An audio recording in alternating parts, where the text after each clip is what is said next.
Yeah. She's good. Very good. Yeah. Oh, yeah.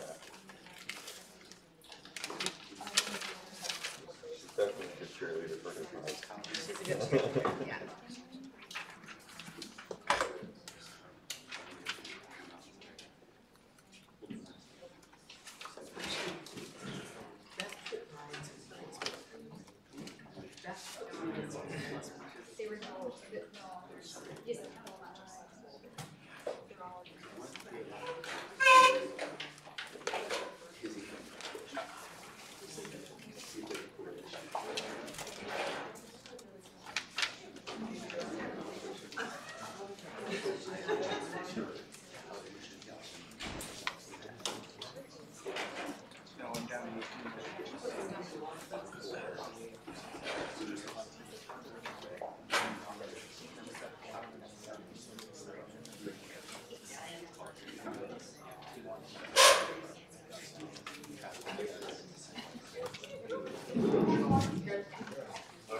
Council, staff, and public. Questions I have is, are we live streaming this? Yep. Yes. Yes, good. All right. Good. Okay, thank you. All right, then I will look for a motion to call this session of the strategic initiatives committee budget meeting to order. To the deputy mayor. So moved. Do I have a seconder? A whole bunch. Majority. And all in favor? It's carried unanimously, so I will call the SIC meeting to order, and we acknowledge. Today we acknowledge that this meeting is taking place on the traditional territory of the Indigenous peoples of Turtle Island. We are thankful to share in the special spirit of this place, rich in the energy of Mother Earth, our ancestors, and the love of all creation. Are there any declarations of pecuniary interest at this time? Alright, seeing none, if you find yourself in that position as we move forward, please raise it and just give us the general nature of the conflict. Deputations, 4.1, proposal for fenced storage area for small sailboats. Mr. Wall? Yes. Welcome. Thank you.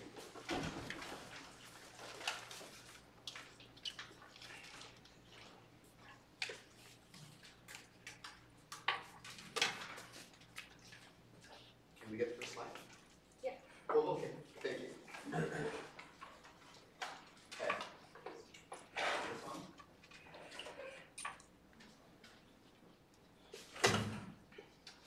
Mayor Saunderson, Deputy Mayor, Council, and staff. I'm here today to propose the development of a dinghy sailing program on the inner shore of the Collingwood Harbor. This will be a fenced location close to water access, where owners will be able to store their small sailboats out of the water on a trailer or a dolly. Membership to the club will be limited to a small, non-motorized sailcraft. I believe this initiative could be membership financed at little or no expense to the town. Dinghy sailing is a low-impact component of a vibrant, active waterfront use community. Dinghy sailing offers a low-cost entry to the sport of sailing, encouraging youth and family participation. By improving access to the sport, the town of Collingwood can improve community utilization of their most unique resources, an inner harbor and outer water zones. The spectacular feature of Collingwood Harbor represents an ideal location to develop a dinghy sailing club.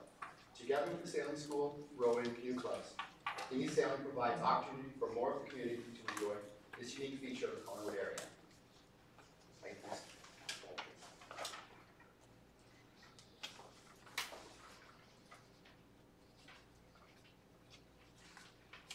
Sorry.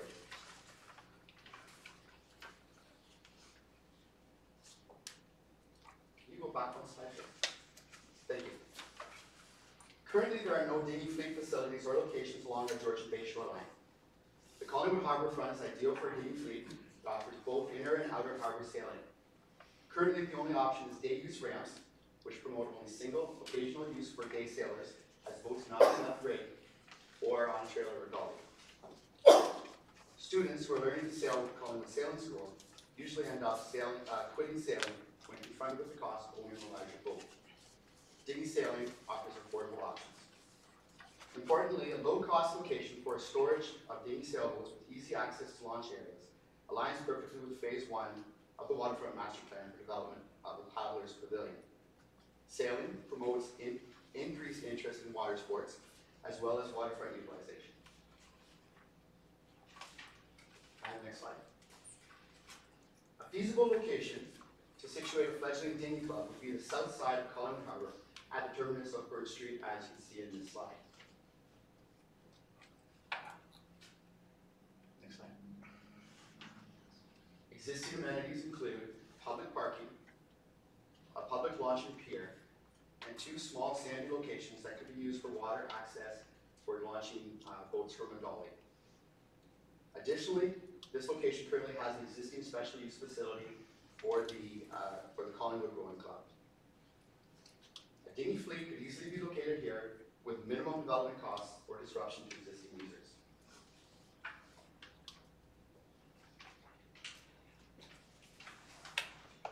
Next slide, please. Site requirements. Initial site requirements would be a level 20 by 40 meter fenced area for boat storage.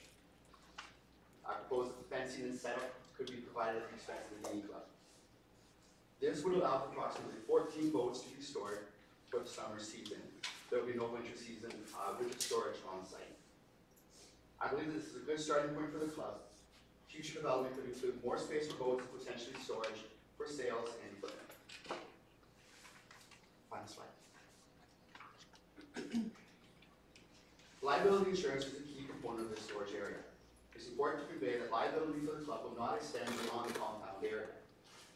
Dinghy compound insurance will be comprised of liability coverage not less than $2 million, covering the town of Collingwood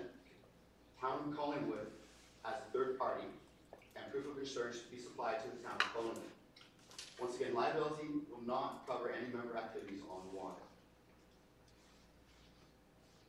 Individual members must have their own insurance policies and provide proof of adequate insurance, which would be a minimum $2 million liability policy. This is in line with the requirements for the members of the Collingwood Club. Memberships will be sold on an annual basis and comprised of 3 portions: a one-time initial fee, initiation fee, and an annual membership fee and boat storage fees assessed per boat. The on-target fees for the first year would be about $500. These fees will be used to pay for overhead development of the facility. There will also be a co-op requirement of the members of 5 hours per season to assist in maintenance and upkeep. So, Council, I'd like to thank you for your time today and request your feedback and also your support for creating a grassroots sailing club in time for the start of the 2019 sailing season.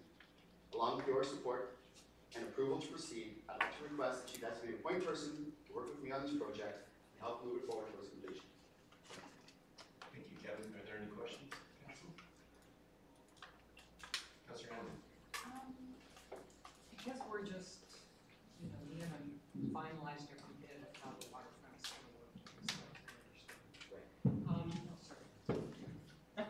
Sorry, through you, Mr. Mayor.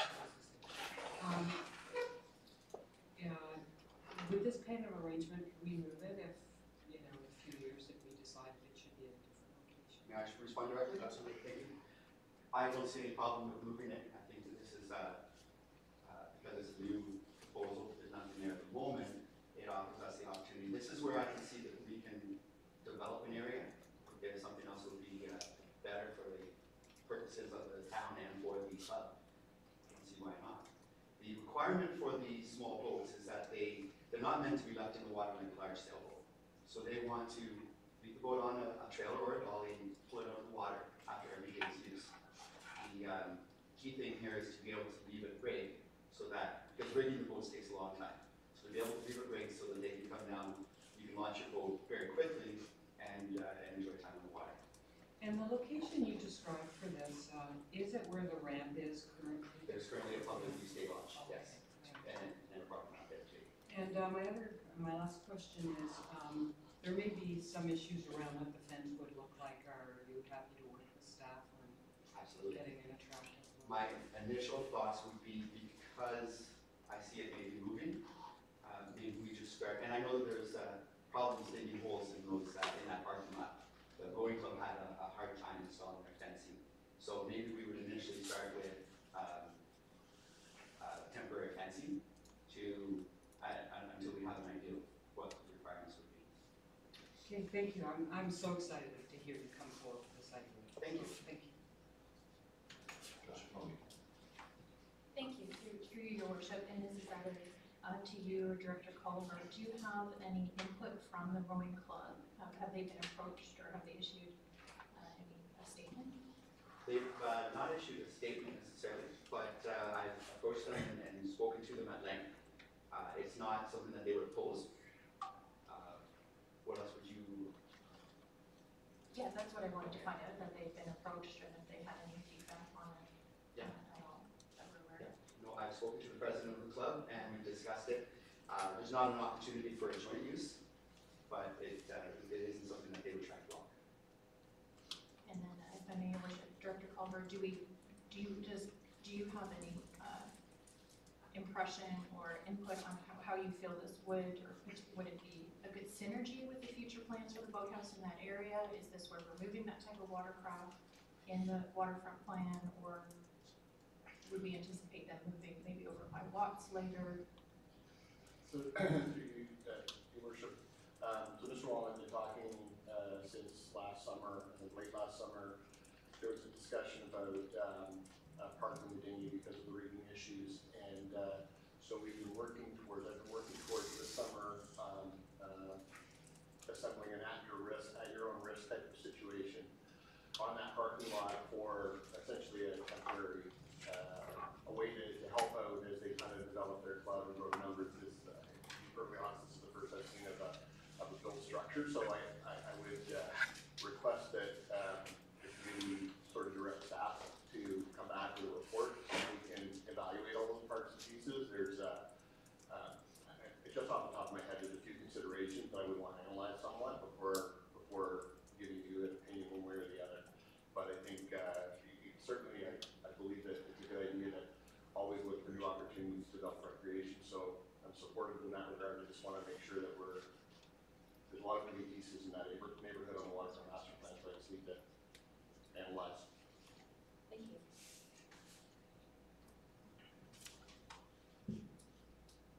Councillor McNabb. Thanks for your presentation. I have a couple of questions. So your plan is to use some land that the town already owns that isn't already fenced. So you're going to install the fencing, or are you going to use an area that's already got stuff in it? We would supply the fencing. There's nothing there at the moment that would allow us to enclose an area. Many of these clubs don't have fencing, but I think that the rowing club has experienced some issues, so if we just have someplace, and because of liability, if we at least have someplace that bounds an area, so that we can define that, and as I look to liability insurance, it becomes important that we set a boundary for where the liability would stop. Because of the waterfront activity, liability is a big portion of this, and my costs can be kept much lower on this if there are no water activities.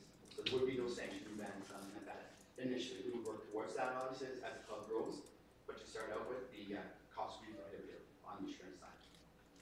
Thank you. Through your worship, to Director Culver.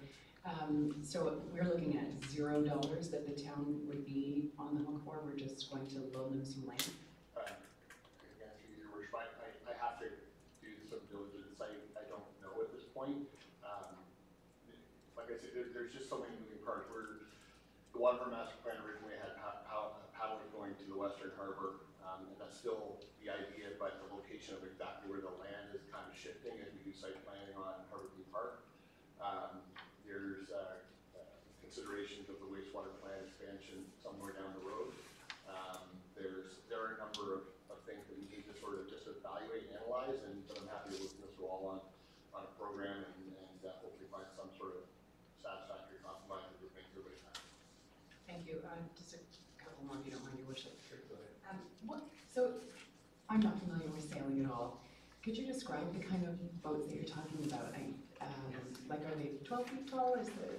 There's a very wide range of definition on this boat, but I would say that it would likely be less than 21 feet and non-motorized sail only. So there is no motor. The boat is a sail propelled only, and that would exclude also rowing because there's already a rowing club there. So the boats are, my boat's a two-hull boat. It's like it's a catamaran. So, and then there's monohulls, and there's all sorts of different, it's a wide and broad spectrum.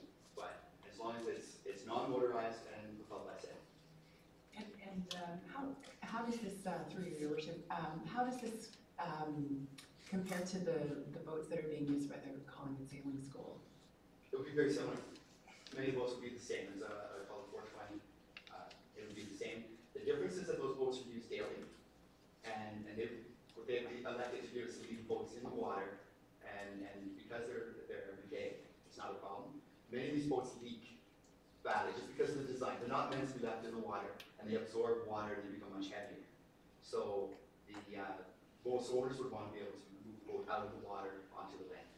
That's why we can't. To store it in the water is not a good solution. Last one for your worship. How many people do you have ready to step up for the 2019 season? Right now I have 10 people who are interested. Now, well, I think we would fill our number as quickly as we could. Thanks so much for coming to see us. Thank you.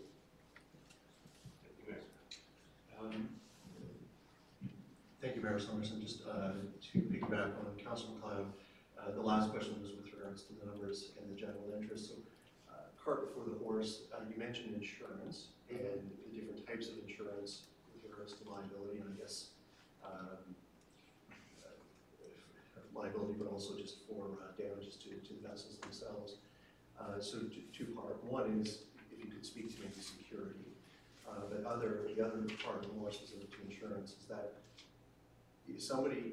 do people generally have insurance for these types of craft now, or would they be looking to have some type of approval to a facility like this that they then could go out and get the insurance to be able to say, okay, this is the facility, this is the type of fencing, those types of things. So if you could just speak to that generally. If I can start the last question and move forward, or move backwards. The insurance plan, there are policies out there that are specific to these boats, to small craft, and it's inexpensive. It's $100 to maximum $200 a year, and it would cover everything from damage to your boat, damage to another boat, insurance on the water. Because I race, there's always close combat or close connections between boats, and people can get hurt. So you have liability policy to cover all of that. Usually you don't have a comprehensive. If your boat's damaged, you would repair it yourself, but it would cover another boat that might be damaged. So it's a very common policy. It's easy to get and inexpensive. You were asking about, so an insurance policy for a fence compound itself is something I'm working towards getting a quote for. It's a hard thing to get actually, because the first question is, can you send us the lease for the land, which we don't have, but they're willing to work around that to simply create liability for a membership, and it would only cover liability.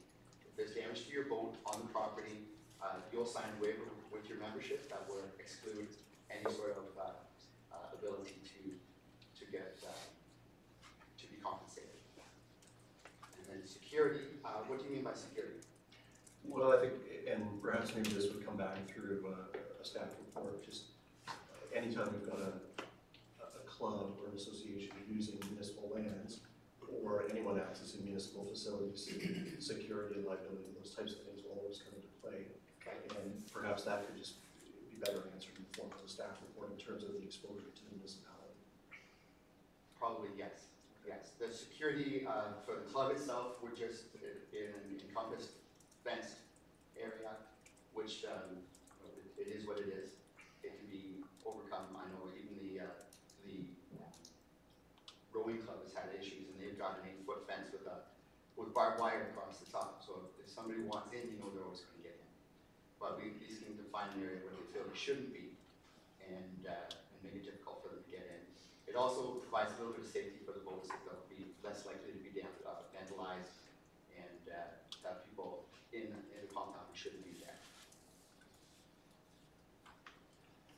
Mayor Saunderson, if there are no other questions from members of council, I would love to give direction to staff to come back with a staff report, but in the context of today, I would defer to you and the clerk as to how you would like to frame that moving forward. Deputy Mayor, before I discuss how we're going to move forward with the resolution, just any other comments? Councilor Jeffrey.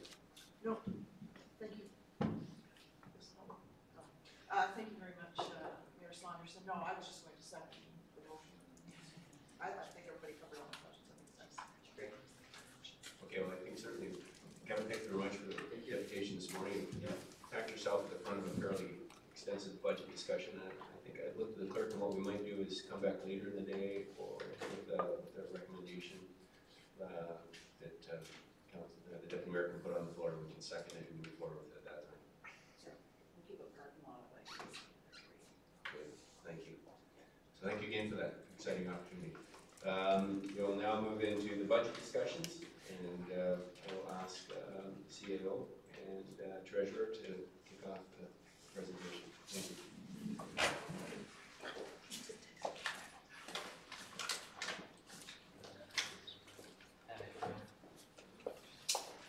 Thank you, Your Worship. So I'm going to quickly go through sort of an overview to provide a context for the discussion today.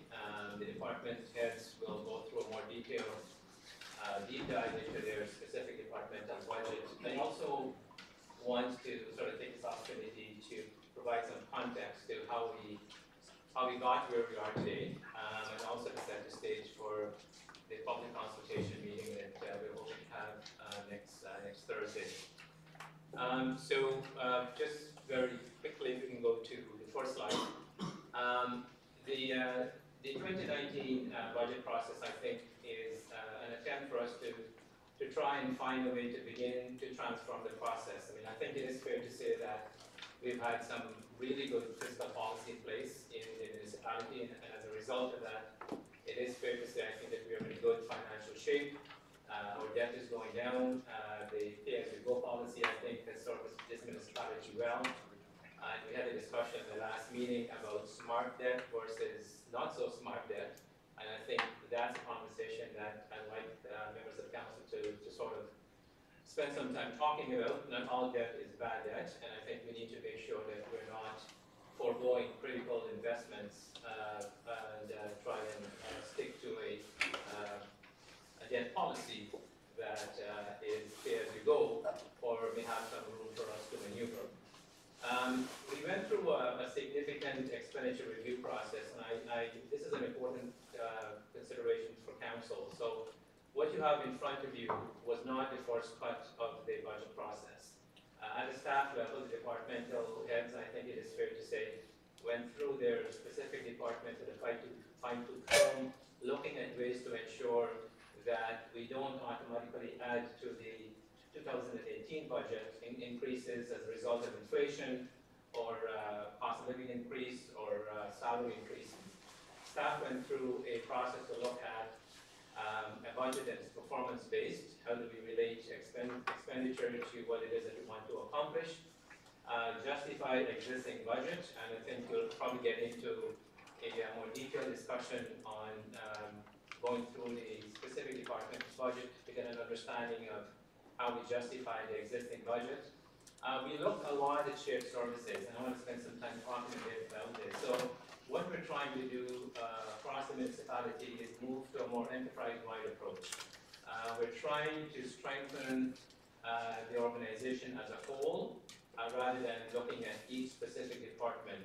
And what I mean by that is, if you look at Public Works, for example, and look at our Parks Recreation department, we're looking at how best we can optimize rolling stock and how we use that rolling stock to better the corporation rather than individual departments looking at their own resources. So we're looking at how can we better the resources across the municipality to ensure that we optimize whatever resources that we have. So it's a Collingwood resource rather than a departmental resource. And from a branding perspective, we're also looking at, not Public Works or Clerks or IT, it's come with Collingwood. So that branding moniker, I think, extends not only from a marketing perspective, but also the way we conduct and do business across the municipality. So the shared services became an important consideration for us.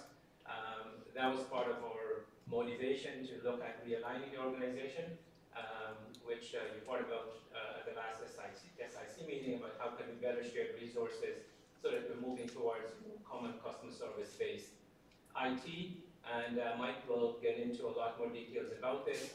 but we had a fair discussion at department head meetings and also in my one-on-one discussion with the treasurer and with individual department heads and how better we can optimize IT resources.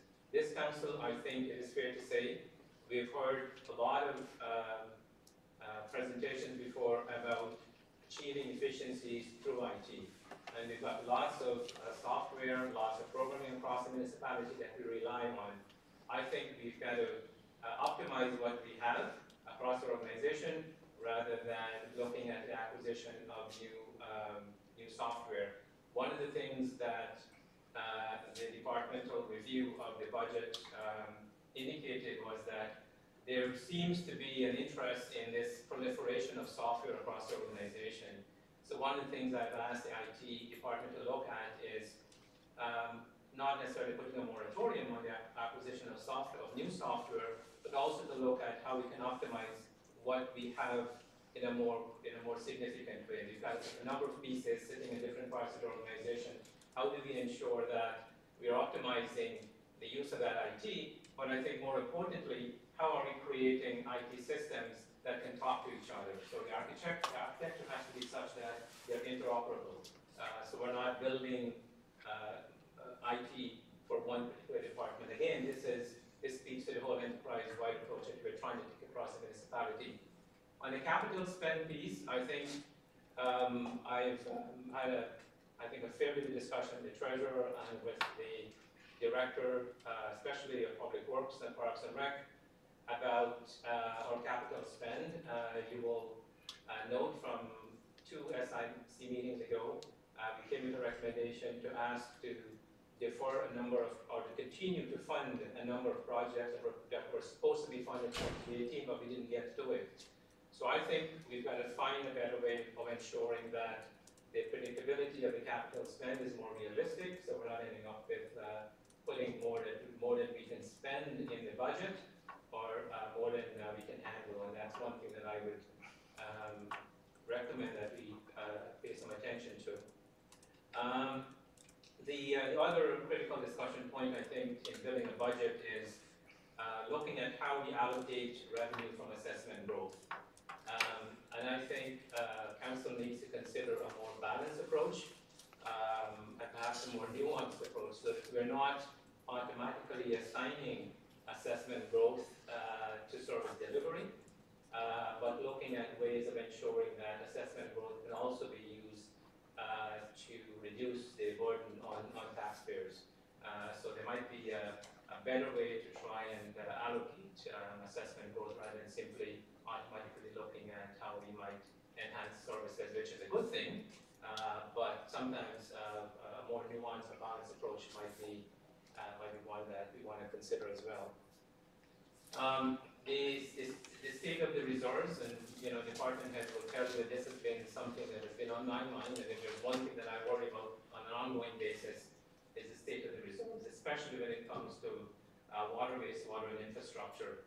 I said this to Director Culver yesterday, that it's easy for us to go out and cut ribbons on new parks, but the water and sewer pipes that we don't see often is in a state of degradation, and municipalities across Ontario have an infrastructure deficit, largely driven by the underinvestment in some of these critical infrastructure. So we need to find a way to ensure that we continue to invest in those in the reserves, so that we could deal with potential end-of-life expansion issues associated with infrastructure.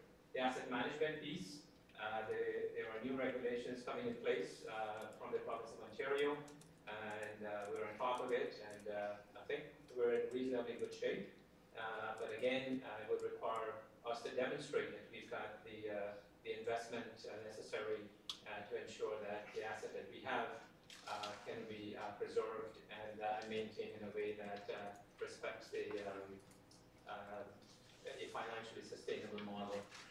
I believe that the draft budget you have before you is a foundation upon which you can begin a dialogue amongst yourselves and with the public. We're certainly looking at getting some feedback and getting into more of a conversation conversation about how we can deliver better services more efficiently across the municipality. There's an unavoidable cost in there that you will see when you go through the budget, and this relates primarily to some of the cost of living adjustments that are that happens on an ongoing basis. There are also some costs associated with increase in inflation. The approach we took when we looked at initially the budget was, is there a way for us to absorb some of these inflationary and COLA adjustments without a budgetary increase? And you will find that at least one or two of the departments have been able to accomplish that. But it is a discipline that I think we need to find a way to go through every single year, so we don't automatically assume that there's going to be an increase in the revenue that we're able to generate. And the final point on that slide relates to the program review, and I spoke briefly about this at the last SIC meeting. The intention here is for us to, having gone through the budget and approve it, is to create some kind of a structure to deal with a program review of the line by line department's budget. And the suggestion here is for us to look at Parks and Rec as the first candidate for that review, which would require members of council, as a committee of the whole, or the subcommittee, or some incarnation of that, to look at each department, so that at the end of this council's term, hopefully we would have gone through the entire budget and understand what is in the base budget, so that you can better speak to efficiencies or enhancements that you're looking at addressing. In 2019, there's going to be a relentless focus on customer service. I spoke about this at the realignment, and I think all of us as a team are committed to delivering better customer service. We're going to begin to develop a contract with our residents and businesses and visitors, so they can have some clear expectations of what to expect from us as staff, and also develop that same relationship with council. We're going to look at strengthening governance and accountability, which is often often used term, but I think for Collingwood in particular, given the judicial review and some of the challenges we have had to deal with in the last couple of years, I think we need to look at how we do that, and the presentation will speak to this directly. The community-based strategic plan refresh, we've spoken a lot about this, but that's something that I think we should take a look at, and how we develop the next iteration of goals and objectives to do that. The official plan update, something that we've discussed at almost every council meeting we've had in this term, which sort of speaks to the importance of that. We've had some correspondence from the province regarding some work that they're doing, but I think we can continue to go down this track, at least to get ready for the review. I spoke about the program review piece that you will hear more about. The asset management policy and plan, and I'm just touching on some of the bigger issues. It's not an exhaustive list, but I just want to make sure that these are the things that I would recommend that you look for in 2019, and you can speak to the department heads as they go through their presentation. The number of studies that we're hoping to initiate this year as well, some of which has started in 2018. The water and wastewater grid study is one that we're going to look at. Development charges study, I think commenced late last year. The waterfront master plan and the operational master plan or policy documents that will be focus of attention for the next couple of years or so. We've got a lot of ways to go to deal with the proceeds from the sale, which is called a stream sale, and the airport. So these are some of the discussions that I think would inform the budget process. And so what I thought I would do is give you an idea of what you've got before you and where that came from, and some of the things that I think you need to look at as you attempt to navigate your way through what seems to be a daunting binder, but the department heads, I'm sure, will provide you with more of a detailed description on their individual pieces.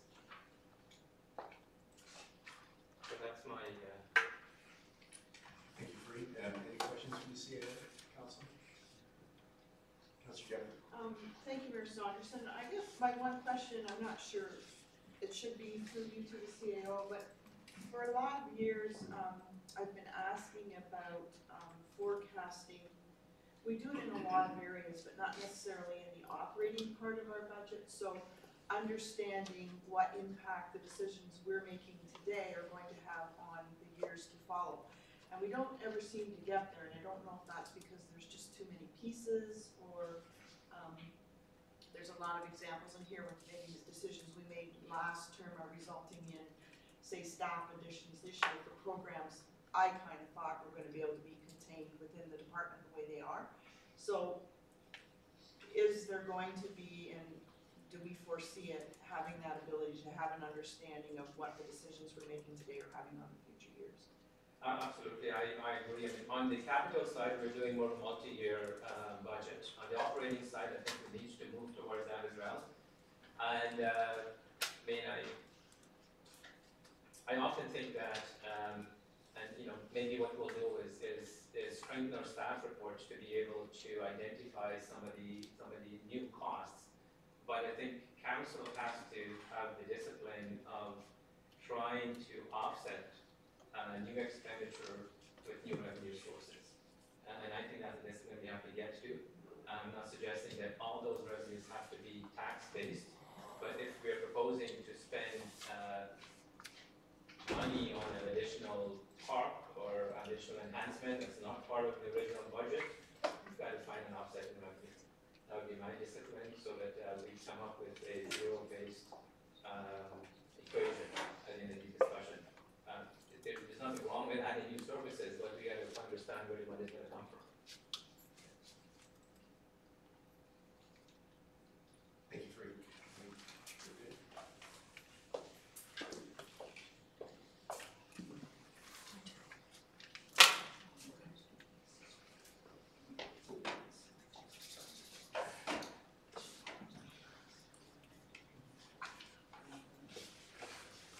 Thank you, Mayor. Thank you, Mayor Saunderson. Marjorie.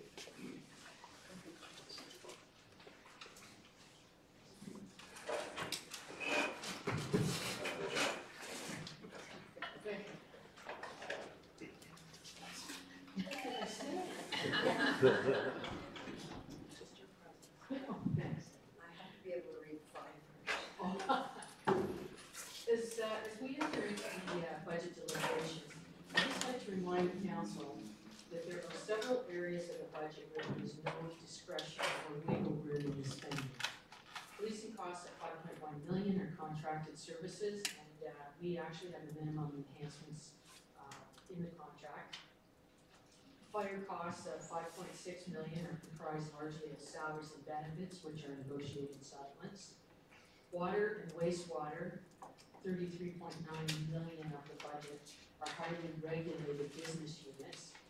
And those four items actually account for about 76% of the overall $59 million we're spent in operations this year.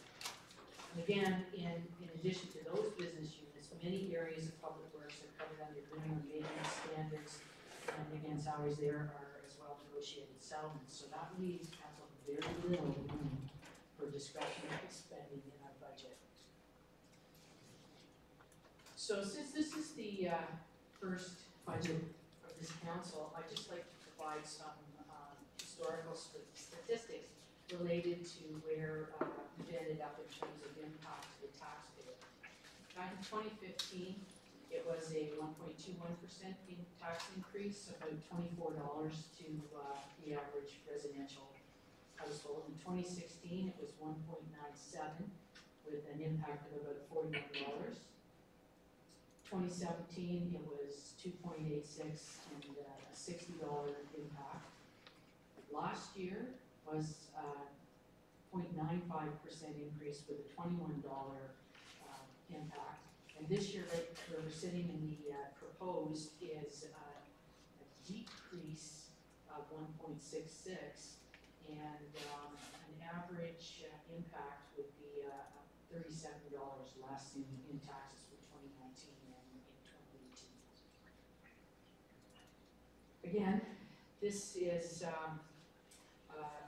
the growth that we have experienced, both 2018 and 2019 are estimated just based on the number of new households that have come online, and at 2.3 persons per household. Don't mind get a crazy person. Anyway, so you can see that we do have a steady growth, and we're looking at probably about another 1,100 people this year.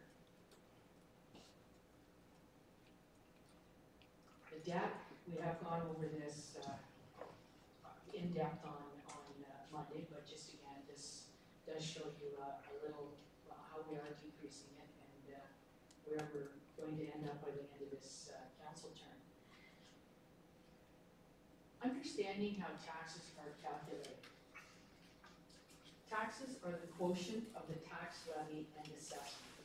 So total municipal expenditures, when I talk about the tax levy, that is what I mean. It's the overall amount of money that must be raised through taxes to meet the expenditures of the corporation. And your assessment is determined by impact, and it does comprise a portion that's related to actual growth, which is a new deck or a new house or and another portion that they refer to as a phase in to bring your property value up to a market value, and it's done over a 4-year period. So if we look at this chart, this number right here is the total amount, our total municipal expenditures, the tax levy. This number right here, the $4,513,054,575 is your weighted current value assessment. And when I refer to weighted, there are certain tax ratios that apply to commercial and industrial type properties. Residential is always taken as a 1. So all those other assessments are converted to B1 to give us this total amount.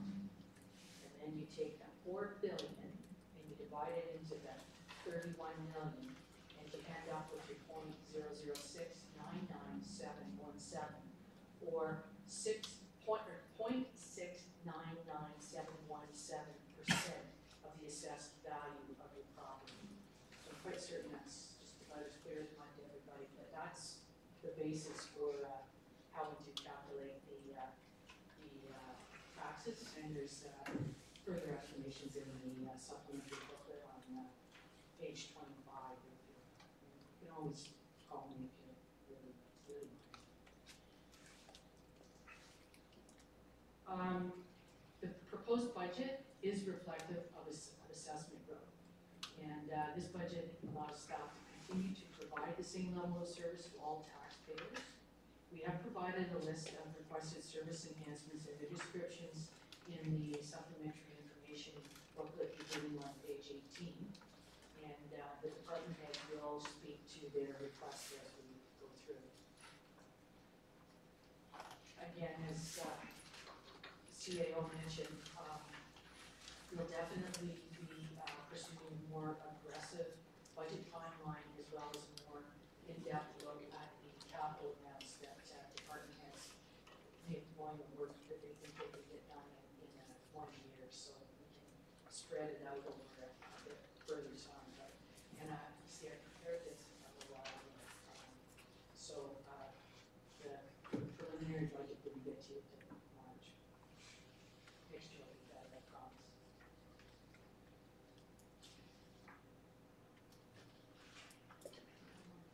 So this is just a reminder on the principles that staff use to prepare their budget submission. The strategic financial plan, specifically the items like the surplus debt and reserve fund management policy that we put in place by the prior council. The community-based strategic plan with particular reference to the accountable local government. Again, reserve and reserve funds, which are critical to the long-term financial strategy and are paramount in the affordability and sustainability of the community.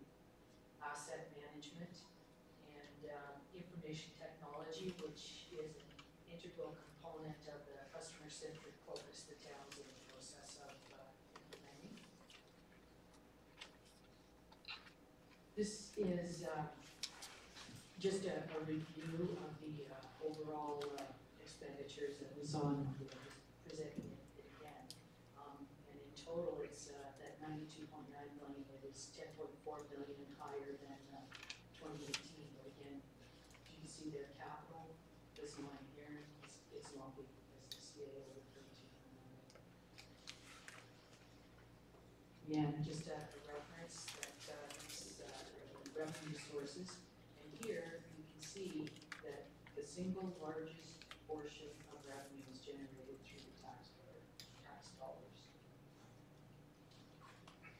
And again, we can't see this, but this is the proposed budget where we're showing the overall levy of $31,578,627,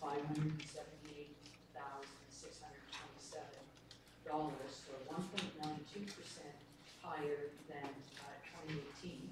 And just to remind everybody that the county did a 2% levy increase, so we're under the county. And it is quite reasonable at that level. We did a little forecasting on reserve amounts. Our actual at the end of December was 5.7, and we haven't really got much headway so far on the year-end calculations and reconciliations, but we're estimating it will be about 6.1 million, and then for 2019, it looks like it will be about 5.6. Tend to have certain amounts in there, like our contingencies that maintain certain base levels, so there'll always be some money in there. And this is our reserve funds, which I see I forgot to total. They were 37.9 million in 2017. We're estimating 38.5 million in 2018 and 40.2 million forecasted for the end of 2019. And here you can see the two largest are the water and the wastewater amounts. Now I have included in the water amount potential 6 million that were in line with New Tech that was part of the potential New Tech agreement. And I will point out that the 10% non-DC sitting at 400,000 and the life cycle sitting at 2 million. Those two reserve funds will get their bottom line target levels. So when they get to those levels, we just can't spend any more out of it until it gets built back up. And our working capital reserve here is what right now is funding the judicial inquiry. And that is really, we have no idea. We haven't budgeted an additional 1.5 million. We have budgeted 1.5 million in this year's budget. And we've already spent $1,085,000 by the end of December. So this potentially could exhaust that reserve by the end of 2019. And again, this is where we are right now with the $37 decrease in taxes. There will be a change to that number because we know that the airport deal will close the end of the month. So we're estimating there, we have included in this budget about $159,000 for airport operating expenses, but that was based on the whole year. I anticipate about a $60,000 loss for the first quarter, so we'll put a $100,000 decrease through. So the levy at that point would be 31.4, and we'll make a change of, I believe it increases the decrease to $44 as opposed to the 37 that's there right now. This is our potential order of the departmental presentations. Some of the department heads said some other commitments, so if we take them out of order, don't we'll take them as they come. And for next Thursday, We'll have, start at 4, we'll have further deliberations. Any answers to any questions that we've received so far. At 6, we'll have the coffee with council for some relaxed feedback, as it were. And then at 6:45, we will do the formal public meeting. And I see that even I can't read that. Contact us at finance@collingwood.ca. I don't know how you did that, Michelle. It looked good on my monitor, I guess. So the public can contact us, as I say, at finance@collingwood.ca for questions, comments, or feedback. And actually, we have had 3 queries so far, I think. So we're having some public involvement. Maybe they're just being entertained. That would be the end of my presentation. Any questions? Oh, I'm sorry. Thanks, Marjorie. Before you go, yes, we'll go around the table. Any questions for Marjorie? Councillor Jeff. Thank you, Mr. Saunders. So at what point do we bring the consideration of the special capital tax levy into the discussion? Because that will basically net out the minus that we're calculating on this side, right? That's correct. And if you, that, I feel that, well, it's up to the council, but we have 2 hours on next Thursday, that those types of deliberations would be. Okay, All and if of you it, can't yeah. be in attendance, you should really ask your questions now. Kind of, sort of. Yes? Yeah. Right now? Yes. Okay. Well, no, I just Is really this a good time for that, Marjorie, or do you want to set aside time at the end of the day to talk about the capital levy? Because it's, I think we could do that. Yeah, okay. why don't we push that to the end of the I day? only have one question. Okay. It'll be a good one, though, and we can wait on it. You can anticipate. Matter of fact, I'll let the treasurer go ahead and tell me what it is. Okay. Marjorie, before you sit down, I did have a couple of questions, because I just want to run through the math and the terminology here. Because as I understand it, when I'm looking at the chart on the supplementary bucket, page 25, which is what you took us through, our capital levy amount is actually a 1.92% increase over last year's capital levy. No, No? the capital levy is not that, Or sorry, the 2 municipal expenditures. the municipal expenditures are 1.92% greater than the 2018 numbers. Right. So we've grown that number, but when we actually take that number and factor that into our weighted assessment, we generate the mill rate. Is that right? Because I want to get clear on this. Should I say you're showing your agency? Okay. It's tax rates. Tax rate's okay, but that's how we calculate it. The 4 billion gets divided into the 31. Right. And so when we do that figure, we actually come up with a 4.72% decrease. In the tax rate itself, that was, I believe, what, I don't have it right in front of me, but I think it was 7.3 last year, Yes. 6.9 now. So, Yeah. So when we net it out, even though there's an increase in the amount of expenditures we need, when we factor in our growth, which is new assessment coming online, as well as the impact assessment growth change, valuation change, which is implemented over 4 years, we're generating that money with a lower tax rate. Yes, that's correct. Okay. Thanks for that. And then I guess just to clarify what you said at the outset, really 76% of our budget is non-negotiable. It's mandatory between the fire, police, and water, wastewater. Yes, that.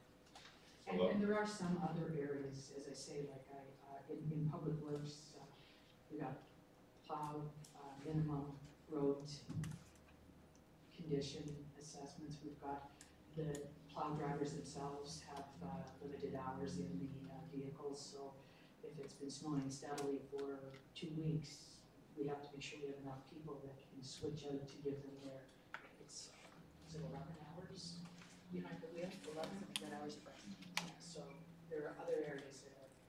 so really what we're discussing more than the balance of today and subsequent meetings is the discretionary, but I mean, we have obligations to provide services. So that 25% of the expenditures of $31.5 million is what we're discussing for the most part. Yes, that would be correct. Good, I just want to clarify. Thank you.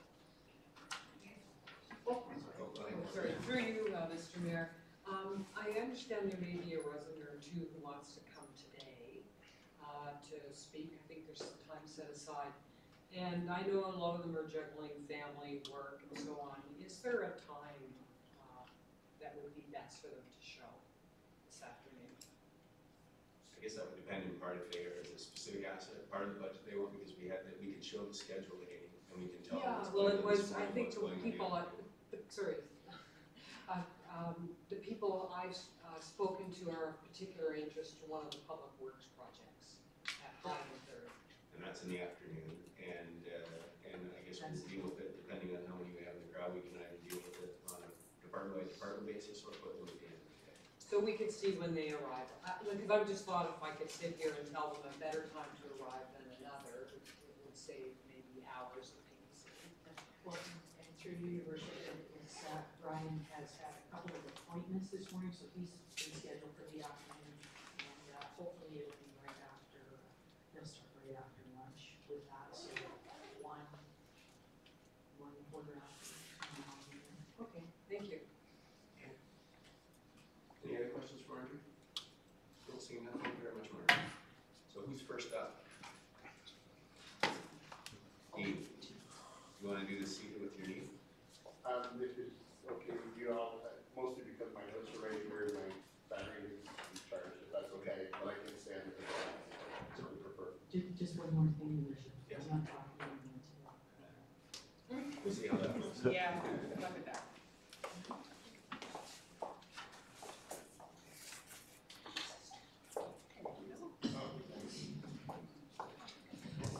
Okay, so, is everybody okay if I remain seated? So good morning and thanks for the opportunity to present the 2019 budget for PRC. Before I get started, I'd like to acknowledge that our recreation facility manager, Mel Lanovic, is here. Our admin, Amanda Norris is here, and the rest of my staff would be here, but there were conflicts. One had family illness and the other had a pre-booked vacation, so they typically would be here. Oops, sorry.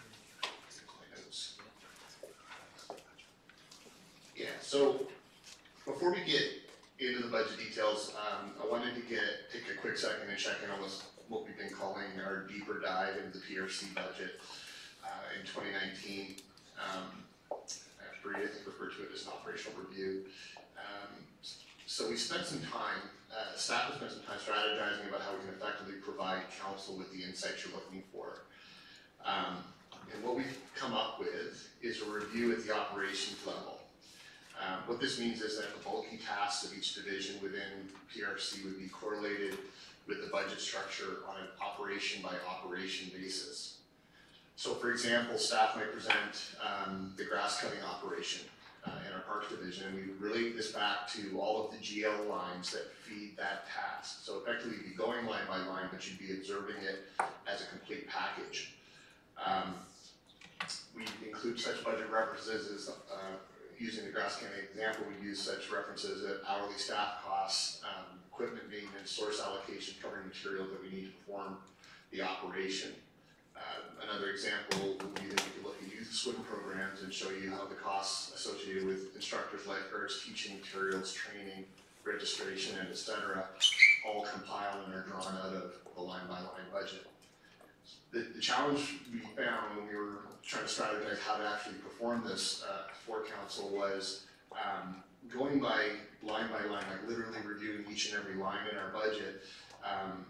Is challenging because each GL line can feed multiple tasks, or each task can be made up of multiple GL lines. So by the time we go to one and we're referencing back to what it's feeding, it becomes a bit of a complex conversation. We thought that if we identified the packages, the operational packages, and talked about how each line fed into that package, that would be probably much clearer. So my staff, we're already starting to define and assemble the large number of micro-level tasks. We want to ensure that we're on target with this project, and so we'd like to get your feedback in the next few weeks.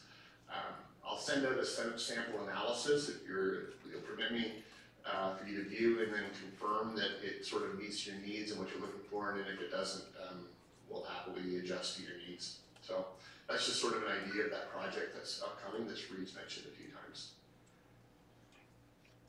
The next slide. So this is our quickest slide.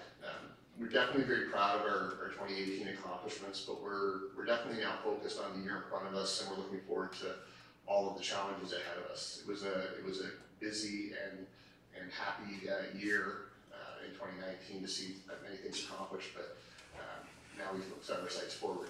The only thing I would like to highlight there, because it feeds directly to Fareed's customer service mandate. About a year ago, Fareed challenged us to come up with measurements for customer service, ways that we can measure. And it's a particularly difficult project in PRC because a lot of what we do and feel reflects our success is based on feelings and emotions and how people react emotionally to what we do.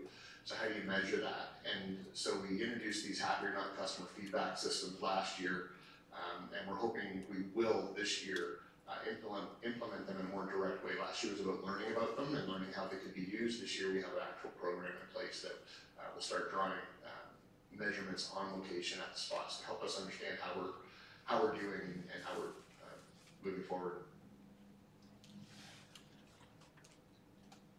So, speaking of challenges, this list won't be unfamiliar or surprising to you. I'm just going to take a quick second to all intents and purposes, reinforce something Fareed had mentioned in his opening address. While we at PRC provide what's known as softer services, we're often driven by community expectations, and it presents a unique challenge for budgets.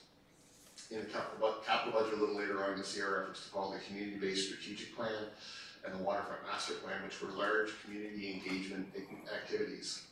And through these projects, a sense of community's expectations was captured and a capital plan was developed. We just need to acknowledge that also that the capital items that will fill those stated community needs also come with increased operational costs. The splash pad will require staff to maintain it, water to operate it, and electricity to power it. Field house washrooms will need to be serviced, maintained, and stocked. If you add to this the population growth that is putting more pressure than ever on our recreational infrastructure, it's in turn dragging our focus away from policy issues that are critical in a community that is rapidly diversifying. We need to build policy structure with the same intensity that we work to build physical structures. Okay, so we're going to move from philosophy into the more practical. There are 5 divisions within Parks, Recreation, and Culture with a total operating budget of over $5 million. In 2019, we will see a net drop related to the unavoidable category, but overall growth in service enhancement requests for 2019 totaling $264,778. And I'm going to endeavor to explain these as we move through the detail of each division.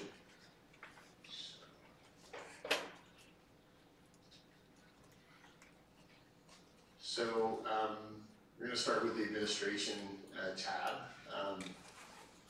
The expenditure drop you're seeing between the 2018 budget and 2019 is related to the completion of the Healthy Kids Community Challenge. What isn't seen here is the revenues from the provincial program that offset much of the expenses of that project. The good news is that what was purchased with that money from the province we still have, and that we possibly continue to make impacts in the community with council support. The service enhancement seen here is the addition of a position identified in the PRC Master Plan as Coordinator of Community Wellbeing and Inclusion. This position is intended to pick up where the Healthy Kids Community Challenge role left off, but will also expand the portfolio to assist with vulnerable sectors, accessibility, affordability, age-friendly activity, and policy approaches to support all of this, referring back to the policy challenge I mentioned earlier. Because the town was previously supporting the salary of the Healthy Kids Community Challenge project manager, the net change in the proposed administration budget is $28,133. Moving on to Parks. The Parks, Trails, and Harbor Division, I arbitrarily changed the name myself so that it acknowledges all the things that are covered. It utilized a budget of just under $1.7 million last year. In 2019, we're requesting just over $1.7 million. with much of the swing being found in unavoidable increases related to inflationary adjustments to wages and one service enhancement item. $21,500 being requested to secure a custodial contract for park washrooms. We annually struggle to secure seasonal staff, much as many businesses do in this area. One major area of pressure is attending to the washrooms when they close in the evening and getting them ready for the next day. It's our plan to use this outsourcing to improve the application of labor and skill, the core responsibilities of the department. And then before I move on, I'd like to explain the negative $8,000 gross number. This doesn't mean we're not recognizing growth. What it means is that revenue has actually exceeded the growth expenses. We had additional docks added last year, and those docks are going to generate revenues, which is going to help us out with the additional growth expenses. And then there's the occupancy rate. You'll see it pop up. It's an item that swings. You'll see it throughout the document, and I've chatted with Marjorie. It's related to basically our existence in buildings. It relates to hydro and all of the services that we require to be in the buildings we occupy, and it's budgeted based on trends. So we see some up and we see some down. Moving on to facilities, and then Melvin here, feel free to take into the questions. The facilities division has a comparative budget of $1.4 million to $1.5 million for 2018 to what's proposed for 2019. Change factors include a net number of $8,730 from unavoidable increases, mostly related to the increase in the occupancy rate, but offset by anticipated increase in rentals and user fees. Again, we have some fees offsetting that shift. Under service enhancements, we're seeking $9,400 to provide standby pay and a monthly phone charge for staff who are on call, because the current system often yields confusion and multiple staff attending after-hours calls. So this planned expense would help us to manage the on-call needs predictably. The growth item indicated is for personnel to address the ongoing need to right-size our staffing levels, going back to when one facility became 3. We're constantly challenged by vacation coverage and sick time coverage, and have leaned heavily on part-time and casual staff, and it's not ideal in the face of increasing requirements for liability risk management. Moving on to recreation services. This is our small but mighty budget, relatively speaking. An upcoming change in our recreation software is responsible for the change you see here between 2018 and 2019. Our current software will be expired and unavailable as of June or July, and so we need to replace it with a system. It's an opportunity actually to do better and improve our service offering to the community, but it's necessary because we literally have no choice.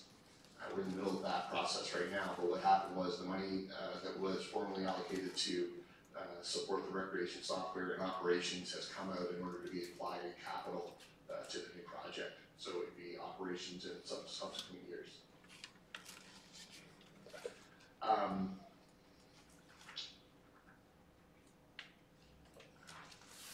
So we also have increased revenue expectations based on ever-growing enrollment.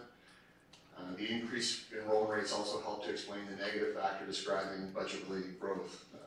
We're generating more revenues versus the growth-related expenses. The service enhancement request is also related to the growth of programming. Aquafit and aquatherapy classes are extremely popular. We have 50 to 75 participants in each class, and we need to acquire consistent instructors to provide the quality programs and the opportunity to expand. A small part of the service enhancement also relates to the growth of adult classes at sailing school, and the extra funding would allow us to provide for 1 extra night per week of adult sailing school programs.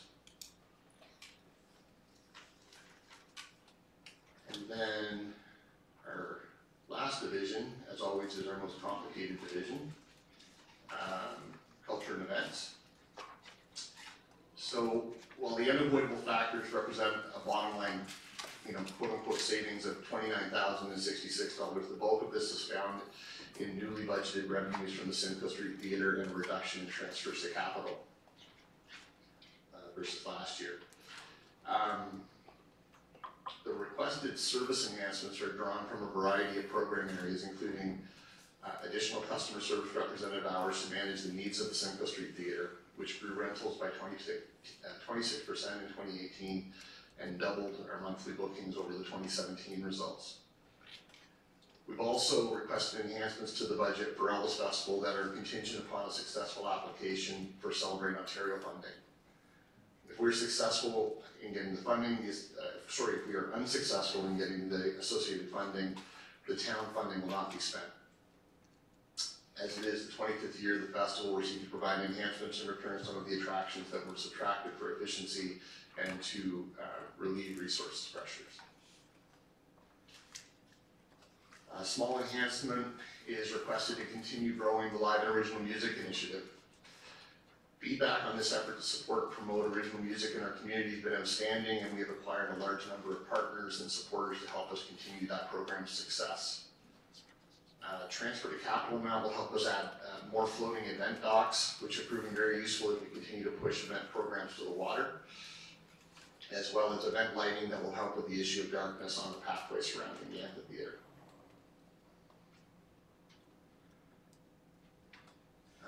So at this point, we'll move on to the capital part of the presentation. So this number will probably be different. It's a different math than what you're going to find in your book, and the reason for that is that until extremely recently, I think early this week or end of last week, we have projected $1 million front ending of a new park in one of the developments, one of the subdivisions to be developed. It's the first time we'd ever contemplated the idea of front ending a park before the development sort of took off.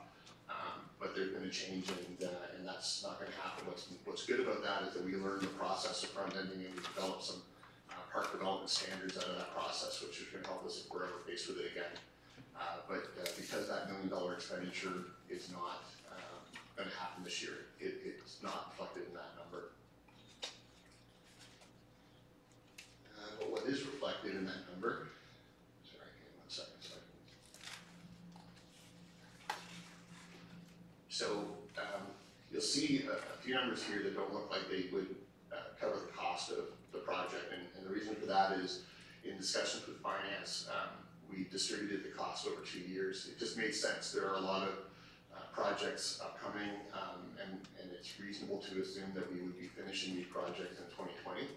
So the Fisher Field is Field House. The architecture has just been awarded, and we're beginning the process of working towards what that Fisher Field House will look like, contemplating such things as community space and washrooms and change rooms and concessions and things like that for permanent fixation at Fisher Field. The Harbour View Boardwalk, as everybody's aware, it got burned last year due to vandalism, and we lasted the rest of the year without that boardwalk being restored. We need to get it repaired and replaced. It's about 300 feet, I believe, of boardwalk, and that money will help move that forward. The downtown Collingwood wayfinding is a project spearheaded by Martin Ridlow. It sort of lives in the PRC budget at that number, but that's a collection of a few sources. The Harbour East Wall docking is the addition of 2 new spines of docks to replace what you saw last summer out there, but that had Collingwood Yacht Club boats on it. They'll be taking their 2 spines back to the basin this coming summer, and we'd like to replace them with new town spines and grow our docking complement by 44 slips. The equipment line is a new tractor for Parks Division. It was deferred from last year, I believe. Heritage Parks improvement is there's also a deferral from last year. Late in that project of rebuilding and reconditioning the park, we ran into a few issues to do with basically how deep the earth is there, and so by the time we started to work around some fixes, it was too late in the season to carry on, so it'll be picked up again this spring. So that payment is a continuation of that project. Playground replacements, you'll probably have seen the survey out regarding Sunset Point Park and the Byron Park replacement. Again, this is a phase project, so you're looking at the first part of that. We'd like to get public consultation and design work done, and hopefully ground broken as well, but it will be probably finished in 2020. Trail development, that's actually also something that we can adjust now, because it should be actually $180,000, $100,000 of that is covering off the river trail upgrade. River trail, if anybody's familiar with it, has very, very steep banks and is eroded over time. And to preserve the trail and make it safe again, we need to shore up those walls, and it's quite an expensive project to put in some retaining walls to keep the trail healthy and safe. So that'll be the 100th of that. And then the other $80,000 is related to our grant from the OMCC for the cycling plan and projects to fall out of the cycling plan.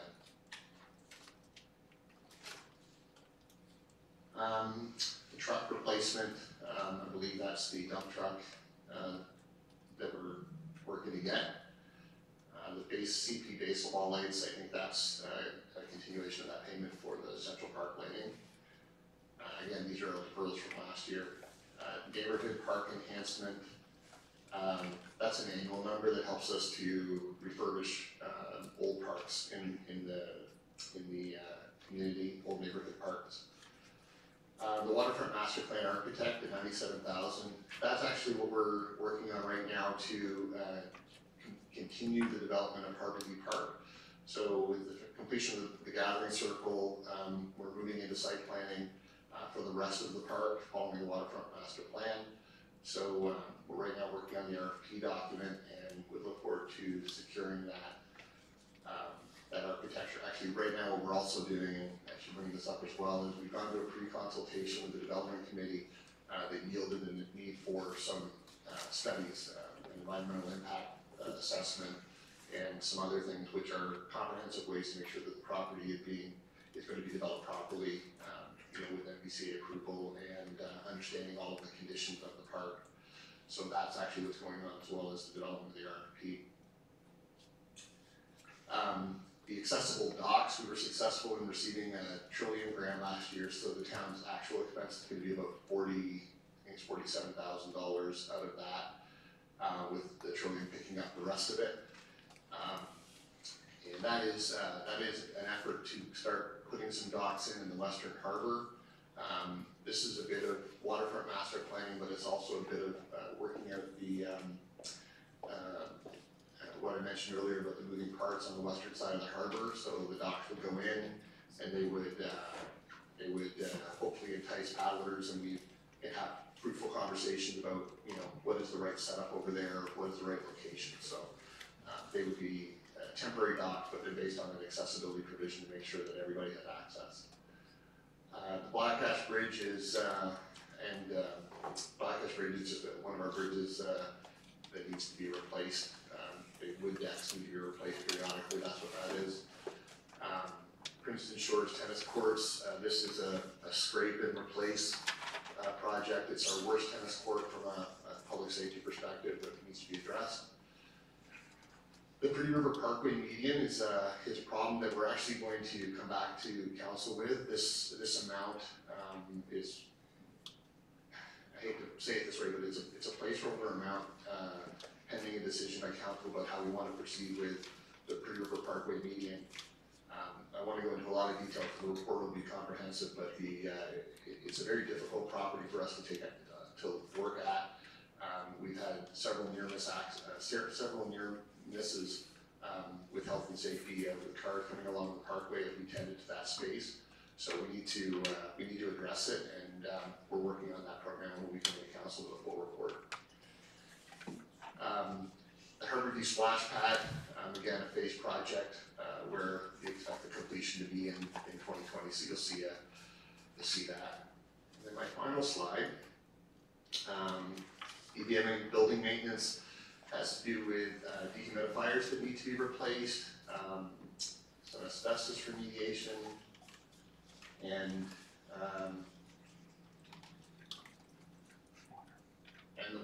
the water line that's rotting and needs to be replaced, which we're doing in phases as well. Centennial Aquatic Center is replacing a floor and some metal partitions that are rusting out, so that'll solve those problems. Facilities equipment is tractor. The second extra service.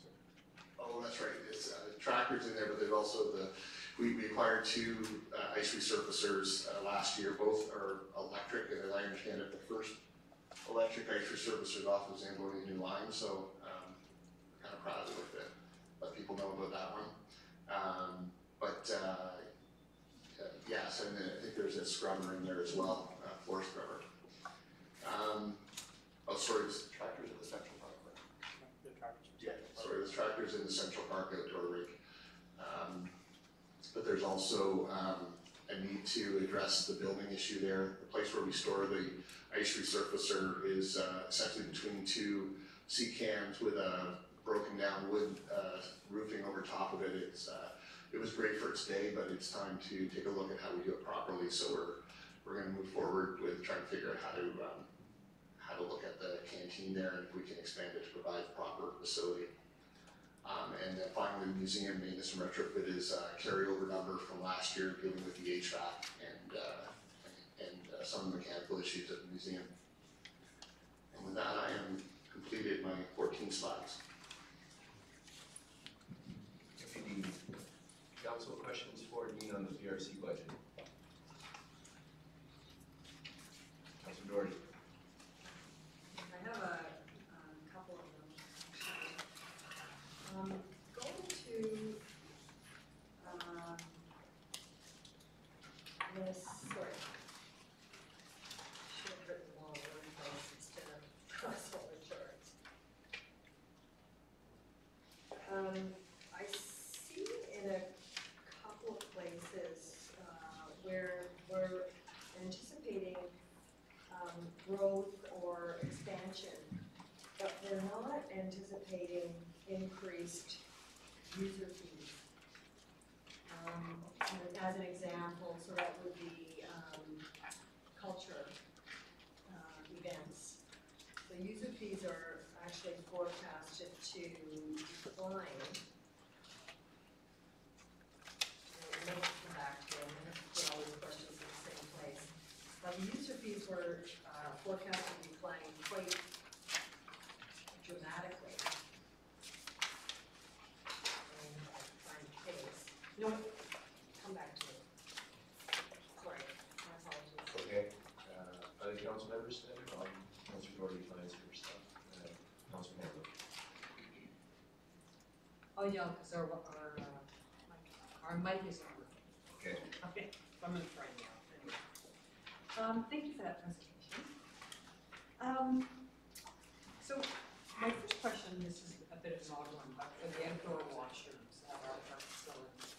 I had a family member who was in Japan this summer, and she reported back on the incredible number of public washrooms and how they were all self-cleaning.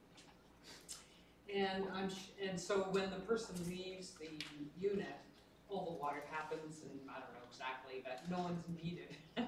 So, and I'm not saying that's an item for this year's budget, but it would eliminate perhaps as many staff requirements, and I'm not sure if they would last longer or what have you, but is that anything your department's ever looked at? Through your worship, I first came upon the self-cleaning washrooms about, I think it was 6 years ago, and there was an event in Montreal where they were showcasing these things. I think it's worth reinvestigating. At that point, I would say there was a reduction in staffing requirements, but not an elimination. And by reduction, I mean at that point they required a person to attend them a couple of times a day, which is not too different than how we manage our current public washroom. It's definitely something we can look into. They were at that point a significantly higher capital cost, and we gonna see the return on the operational side, so I'm happy to revisit that though and take a look when we're in a place where we're building new washrooms. Thank you. Yeah, what I do here, because I don't travel as much as my wonderful family members, but that, we have such a scarcity of public washroom facilities here compared to other countries. So anyway, I'll just leave that. I was happy to see an increase in staff hours for the theater booking because I think our community is really enjoying the expanded use and all the offerings at Simcoe Street Theater. So I just wanted to say that was fantastic. I had a question about the public art. I noticed it was mentioned in a few line items in your budget. There wasn't a lot of funds set aside for that. And I have a specific question, and I'll just put it to you as an example, and then you can just tell me how it's going to work. I happened to be at a presentation that was made at the Blue Mountain Foundation for the Arts. And it had to do with a sculptor who had fantastic ideas about bringing a sculpture to Collingwood. And she would donate her time and consult with the public and get ideas about what their best kind would be. And it seemed to me that the cost would come down to the material chosen for the works, assuming this went on public land.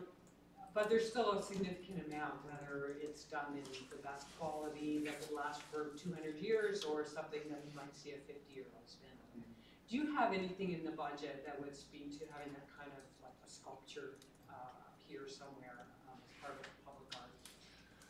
Yeah, through your worship, there's a transfer to reserve that's been requested to top up an art reserve, public art reserve, intended for the Tremont Square, basically right in front of Tremont, between the library and the Tremont building.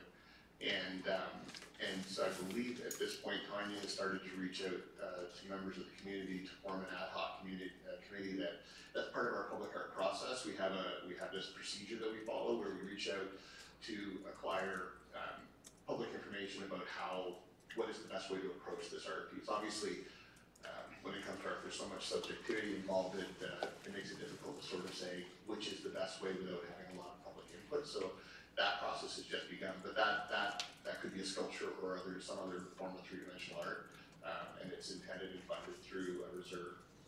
So, sorry, through you, Your Mayor, I'm sorry, I was, yes. The committee you mentioned, you mentioned the committee's being struck or is struck. Who's part of that? I'll be honest with you, I don't actually have the detail at this moment, but I'm happy to provide you with an email about and a copy of the public art policy.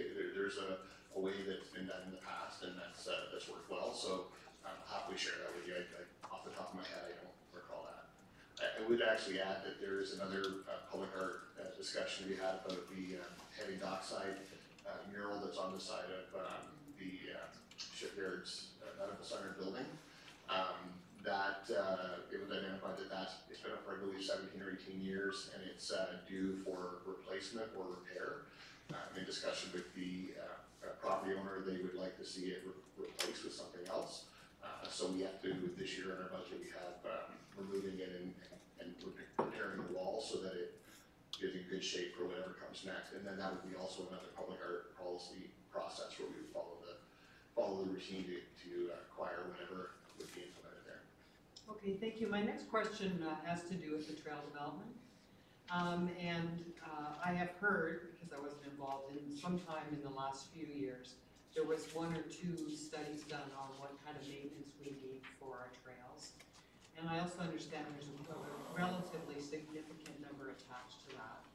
I see a relatively modest amount in the budget for trail maintenance. And I'm just wondering if that report will be, or something of that nature will be coming back to council. I raise this in the context of my hearing, I'll say on the street, how much our residents and visitors enjoy our trail system, and how many people actually decide to settle in Collingwood because of it. So I just want to make sure that we're not, or that we're doing the best we can. Yeah, through your worship, absolutely. So yes, there are a few documents discussing trails maintenance and what's happening to our trails. Over the last decade plus, we've been aggressively developing trails, and we're now at a point in their lifespan where they require attention. And I would not characterize, personally, I would not characterize our trails maintenance budget as modest. I think it's actually substantial, but it is a phasing approach. It's something that we have to kind of do. So for example, that $100,000 that we're asking to spend on the river trail is a significant standalone project. In a different year, that money could be distributed over multiple trail projects. Last year, I believe that $100,000 looked after getting a connection between the Silver Glen subdivision and the trail that runs down beside 26th because they were isolated. And so those, unfortunately, are substantial projects that sort of eat up that entire budget, but on an average year, that actually goes a long way in terms of us looking after maintenance and upkeep of the trails. It's just, we've sort of had these substantial items in the last 2 years. But I like having the conversation because I like the recognition that the trails are important, and we'd be happy to revisit that study with council at any time. Oh, that'd be great, thank you. And again, through you, your mayor, the east wall docking with the 2 new spines and the 44 slips, is that the same slips that the gentleman spoke to us in a deputation earlier this week? Through your worship, yeah, Mr. Jowett brought to your attention the need for more dockage, and yeah, this is moving in that direction, yeah. My next question, sorry, I just have a few. I know you've been, or it seems to me, been the point person on our new possible hockey teams. So my question is coming to you about parking. Even today, I couldn't get a spot in the lot behind Town Hall. I was coming to the meeting. And I know from speaking to some small businesses, when we have just our family hockey, I'll call it, in the arena, sorry for the their customers can't get into their businesses because there's no place to park. This is what I hear. So I just wonder with, you know, these teams coming and there will be referees and coaches and, you know, a lot of people coming to watch, I presume, if it's successful. Do we have any amount here in the budget to cover, and I don't really know what I'm asking, but maybe it's buses to bring people from more far out parking lots, or creating another parking lot or a double parking lot, or have you turned your mind to that yet? So, to your worship, the short answer is no, I don't have money planned in the budget to address that need. I'll also gratefully refer you to the clerk who handled parking. But yeah, no, I think, and you mentioned it before, and I think one thing to keep in mind is games during the evening when parking seems to be less taxed, and we would be looking for working with whichever team is successful to coordinate all of their activities so it meshes as well as possible. But parking solutions are a very, very big item and not currently identified in our budget. So could this be, I mean, I know we're going to be asked to make a vote on Monday about hockey, one particular hockey team out of 2, and assuming we pick one, can we, you know, through, I don't know what the procedure is, I would like to make sure our staff addresses parking needs before we have a crisis. So through your worship, that could definitely be direction sent to staff, and we can work that into the authorized negotiation with the successful team. Okay, thank you.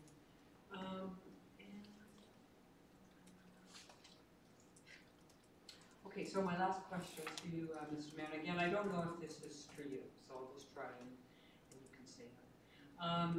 There is, you know, again, this is more what I hear, because honestly I didn't notice this myself, but I take it on our main street, those businesses that aren't open Sundays start stacking their garbage out on the sidewalks on Saturday. And that it's not a very attractive look for our visitors that are here on Sunday, and we do have a lot of visitors on our street on Sunday. And I'm just wondering, is this a budget item for us to have an additional, I'll say garbage pickup on Saturdays, to clear that out with, you know? So, through your worship, this is another one I get to gratefully defer to my colleagues. Yeah, I believe that Director McDonald and Martin have both been looking at different options. I don't know, and I don't want to speak for them, but fortunately or unfortunately, that's not the area that PRC covers. Those are my questions, thank you very much. Okay, thank you, Council. Council Berman. Council Bowman, and the right Thank you, Mayor Sampson. Through you to Dean, just going to go on the order of the pages that I have here. What is it's grouped into a couple things, and then what's the exact cost on for the Elvis Festival this year? The resulting cost or the cost going forward? On page 171, there's a few different things. I mean, just Yeah, so this is one of those things, through your worship, the Elvis Festival costs are broken out into a few different areas. I can get you an absolutely correct net number, but typically it's on the order of about $300,000 out, with an expected revenue return of about $250,000. Let's see. Next question back here on the proposed capital budget. Just a couple quick ones. How many courts are there at the Princeton Shores Fence? Yeah, there's two. Okay. And my other one was you said that the Collingwood, the downtown bay, finding 150 in there is a project that's from Martin. Oh, right, sorry, yeah. Are there other things in here that cross departments, or is that unique? Through your worship, that one's unique. That was, it was a collaborative effort, the clerk department, Mark's department, and my department.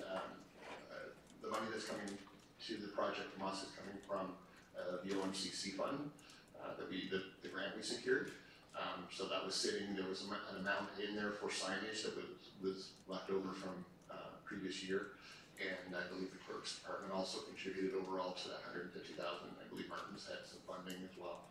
Okay, great. Next question is the $320,000 for the splash pad. Can you just give me a sort of a visual on it? If everything works well, where do you expect by the snowfall next winter for the process to be? Through your worship, the way the process is working is we're site planning the entire park. So right now we're in the studies phase, making sure that we understand the park conditions, that we're looking after all of the environmental approvals that are required.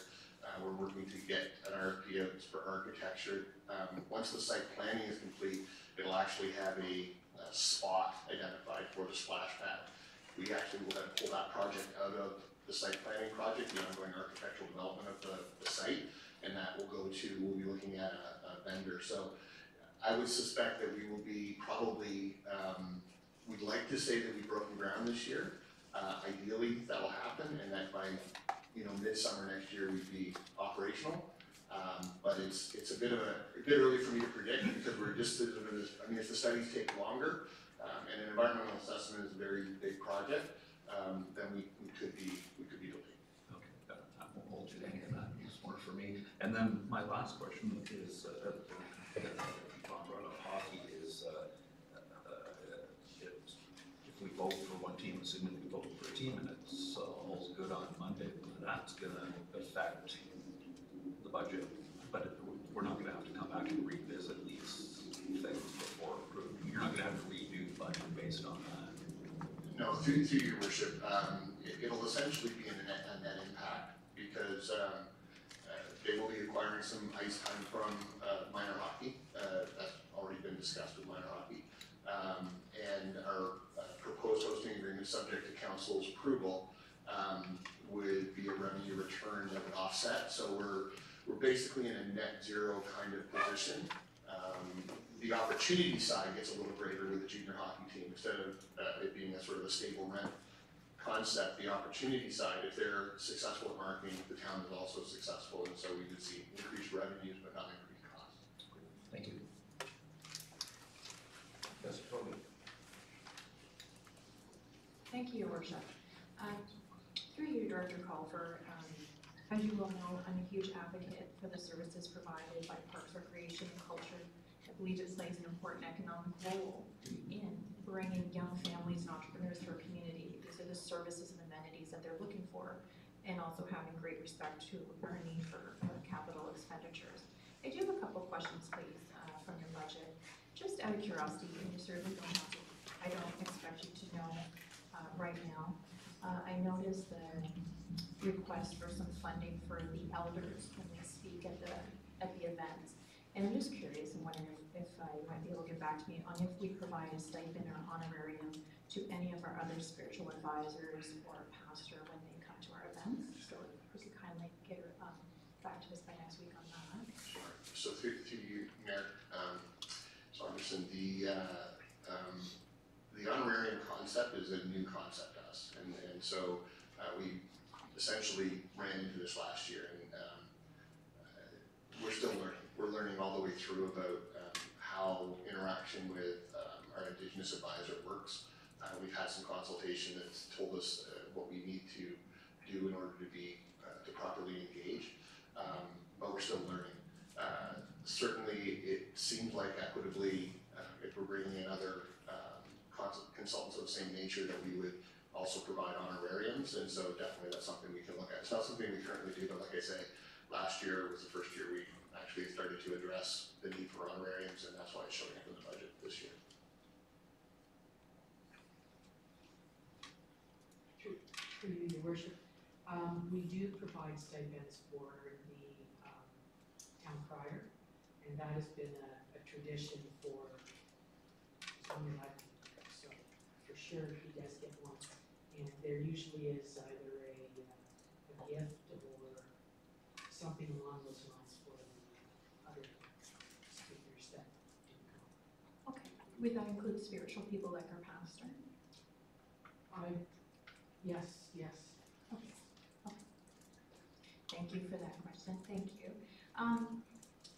Through you, Your Worship, Director Culver, you just used a word that I wanted to confirm. You said you're contemplating at this point washrooms at Fisher Field, and I wanted to confirm that 250,000 represents the clubhouse with washrooms.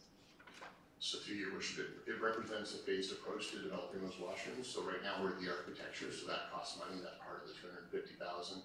We'd like to get to groundbreaking by the end of this year, and a portion of that money would provide for that groundbreaking.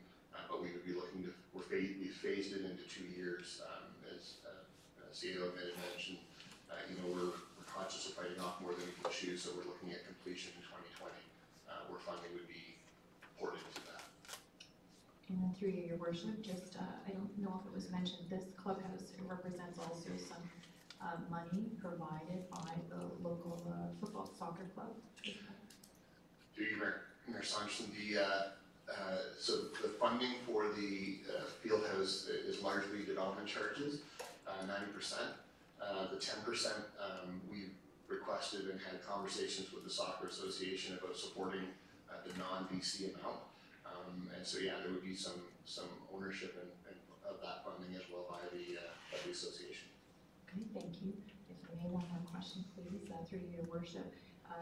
I think Director Culver, we've had this conversation before. Councillor Berman brought up the splash pad, and then just for confirmation and public knowledge, you don't plan on proceeding with the splash pad without there being washroom facilities and changing facilities present? Through Your Worship, yes. It was really identified early on that a splash pad at Harborview would require permanent washrooms and dressing facilities because we have too few permanent washrooms in our parks, and that's an ideal location. Plus, the amenities need to be brought into the site anyway, so it's actually, in some ways, a thinking and efficiency to do it there as well. Okay, thank you very much. Deputy Mayor.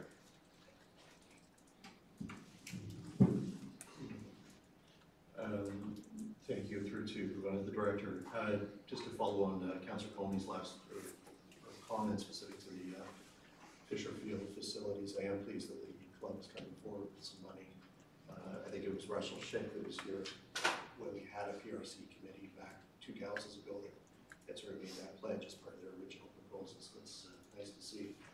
And I would like to, and this is sort of a broad comment for any meeting, and that is that we had a deputation this morning from a gentleman who was looking to potentially create an enhancement within the community, and it was nice to see was that there was very little impact on anyone's budget to potentially move forward with that. And I hope that as we move forward, when we give consideration to anything, that we put weight on what the individual or the association or the club is willing to come forward with, not only upfront, but over the long haul, to assist with whatever the request is that they're making.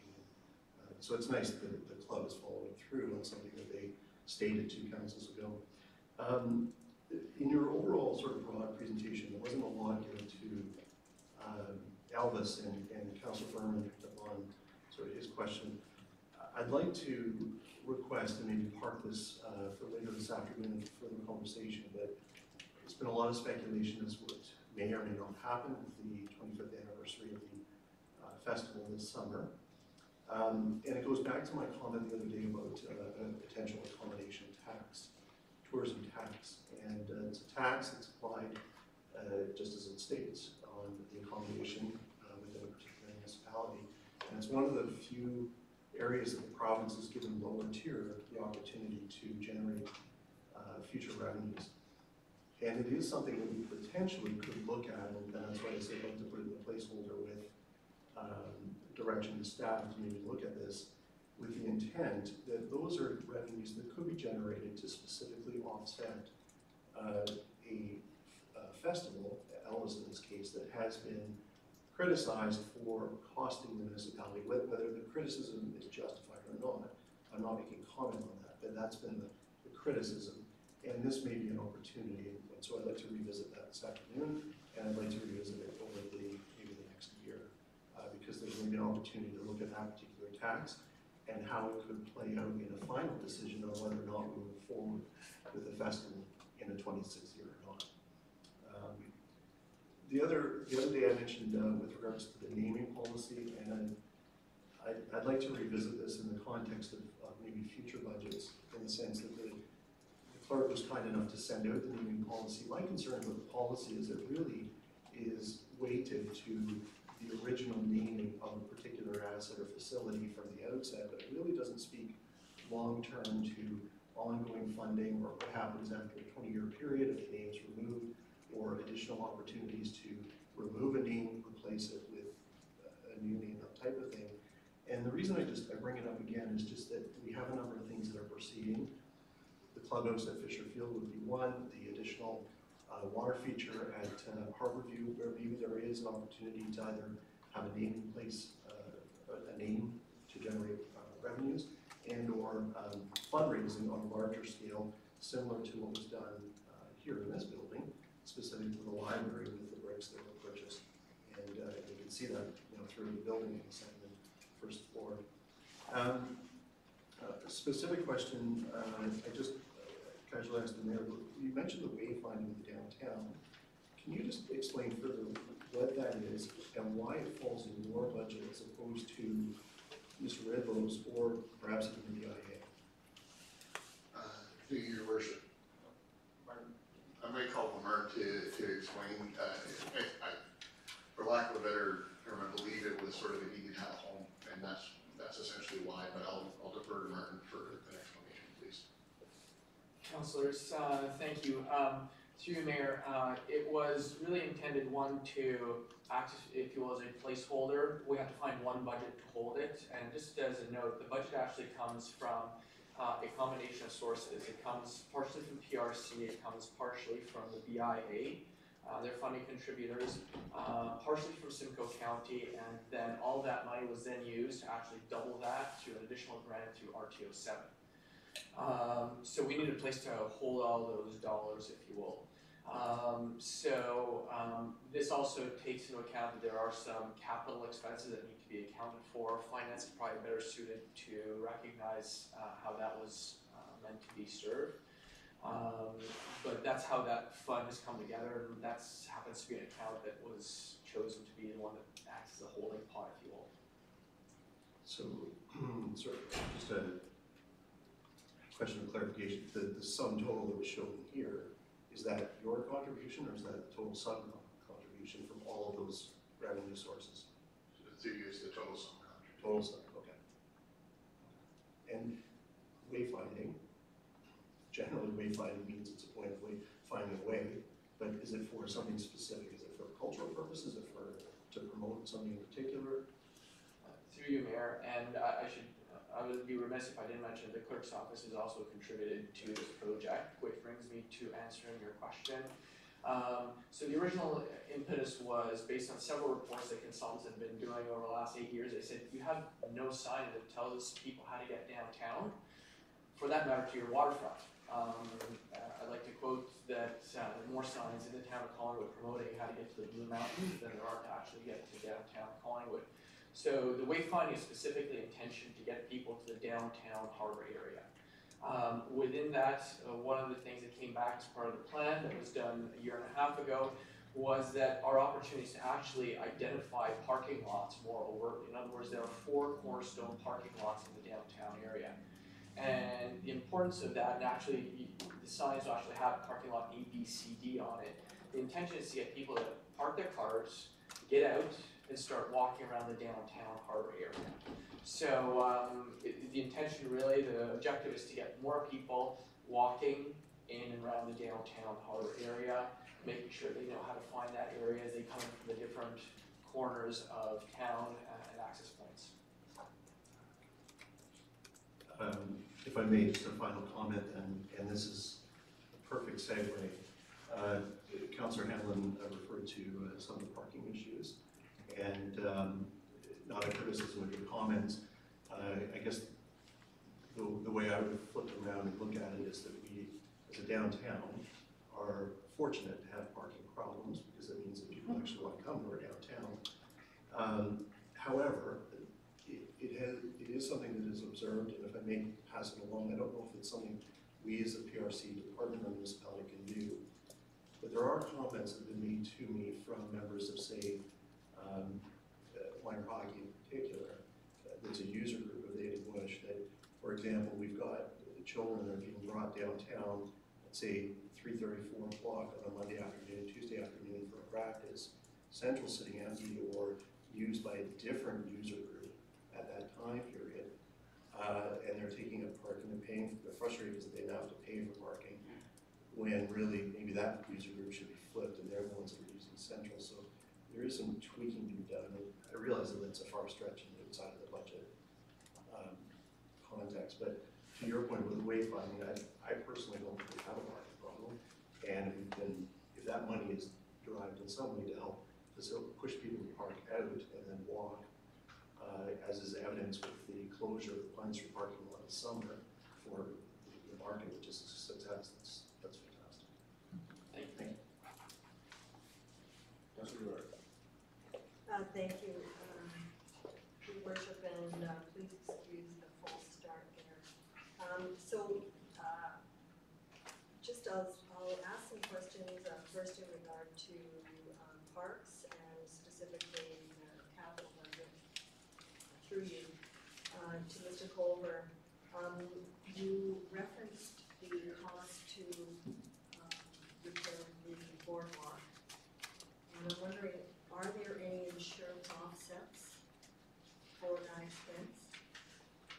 Through your worship, yeah, we're still pursuing them.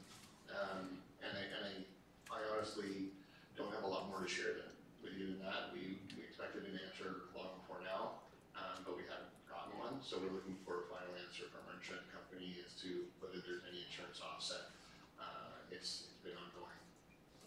So that number reflects or assumes it without the insurance offset? That's correct. And you may already be doing this, but I was looking at the line for the new tractor. Are we moving used vehicles around departments according to the amount of useful life that they might have left? So as an example, I'm going to assume that Public Works probably is the hardest on their vehicles, but maybe those vehicles might be able to be moved down to parks and still get a couple more years. Is that something that we're doing? Through your worship, definitely. Yeah, we look at all equipment that we are outsourcing or that we are sourcing. We always look to see if there is something that another department's using that we could acquire. The only time it becomes a real issue is if there's a specific piece of equipment that has specific capabilities that isn't available.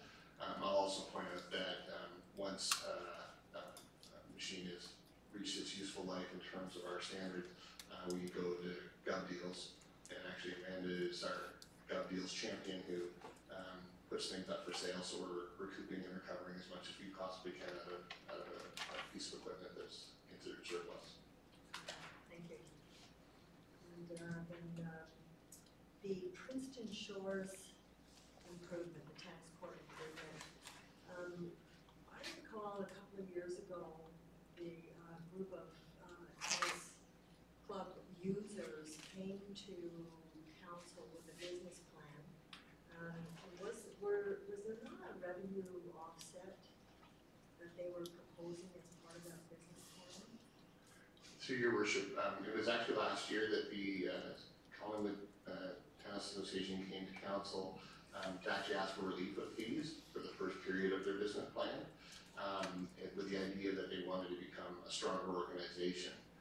So at this point, we're not receiving the revenue offsets. In clarity, the revenue offsets for renting or using tennis courts are relatively minor when we look at our user fees. That's to encourage use. But at this point, the tennis club is not contributing. It's a matter of that decision on Princeton Shores is based on safety. It's just the fissures, it's normal wear and tear of the fissures on a tennis court eventually get wide enough that you just can't fill them with tar anymore, and you have to do a resurfacing. That's what this is. They're revenue offset. Okay. Moving to facilities, and just back to my question about revenues, user fees. I see under facilities that there was revenue user fee decline from 2017 to last year, and although the forecasted increase is up to about almost 28,000, it is still down from 33,000, and we're anticipating a lot of additional uses across a number of our facilities. So I'm just wondering how the revenue for user fees could be declining. So through your worship, the 2017 number is an actual number. So we project a budget for 2018 based on what we think programming will achieve. We typically project conservatively. Essentially, we don't want to overpromise and underdeliver. So that's why you'll see a lower number projected than was actualized in 2017. And if you'll notice, the 2019 proposed budget is actually higher. So the revenues for, you're looking at rentals or user, were they both? User fees. Yeah, so they're both projected to be higher than 2018. But again, we project conservatively despite where actuals are when it comes to revenue, simply because, for an example, we had to take the pool out of service for about a month, I believe it was, for repairs. And so those kinds of things can happen and do happen, so we project conservatively so that we can address that without having a major fallout from lost revenue. And then also revenue user fees for culture and events, quite a steep decrease actually from forecast of about 200,000 in 2018 down to 186,000 this year. So user fees, sorry, through your worship, user fees in culture and events are related to the Elvis Festival. And again, this goes back to a topic I brought up frequently, that the Elvis Festival is a risk model. We again work to project conservatively because we never really know how things like weather or environmental conditions or Canada 150 years or whatever will affect the attendance. So we project conservatively, deliberately, so that we're not dependent so much. It's a risk management measure, a financial risk management measure. This year, the council will be receiving the Elvis report in April, but this year we're actually going to be showing a very small budget surplus. So we had a good year from a revenue versus expenses perspective, but it is unpredictable, unfortunately, and that's the risk I've been talking about regarding the Elvis Festival for a few years.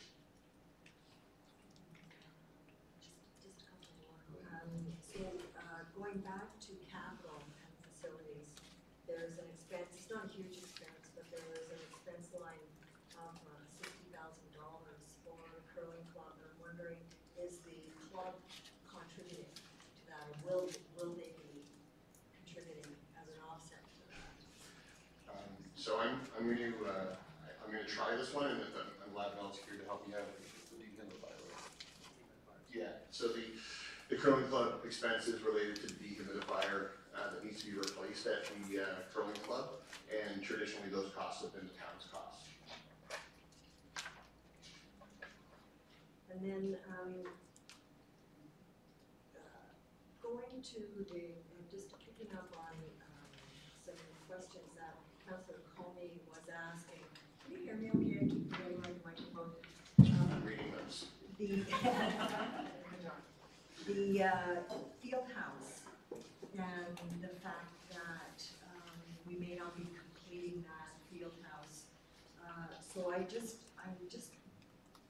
going to suggest from my own experience and what people are saying is that if we cannot complete, then if we could at least prioritize the washroom facilities as opposed to any other service that facility might be offering, because that just seems to be the most desperate need when you speak to users.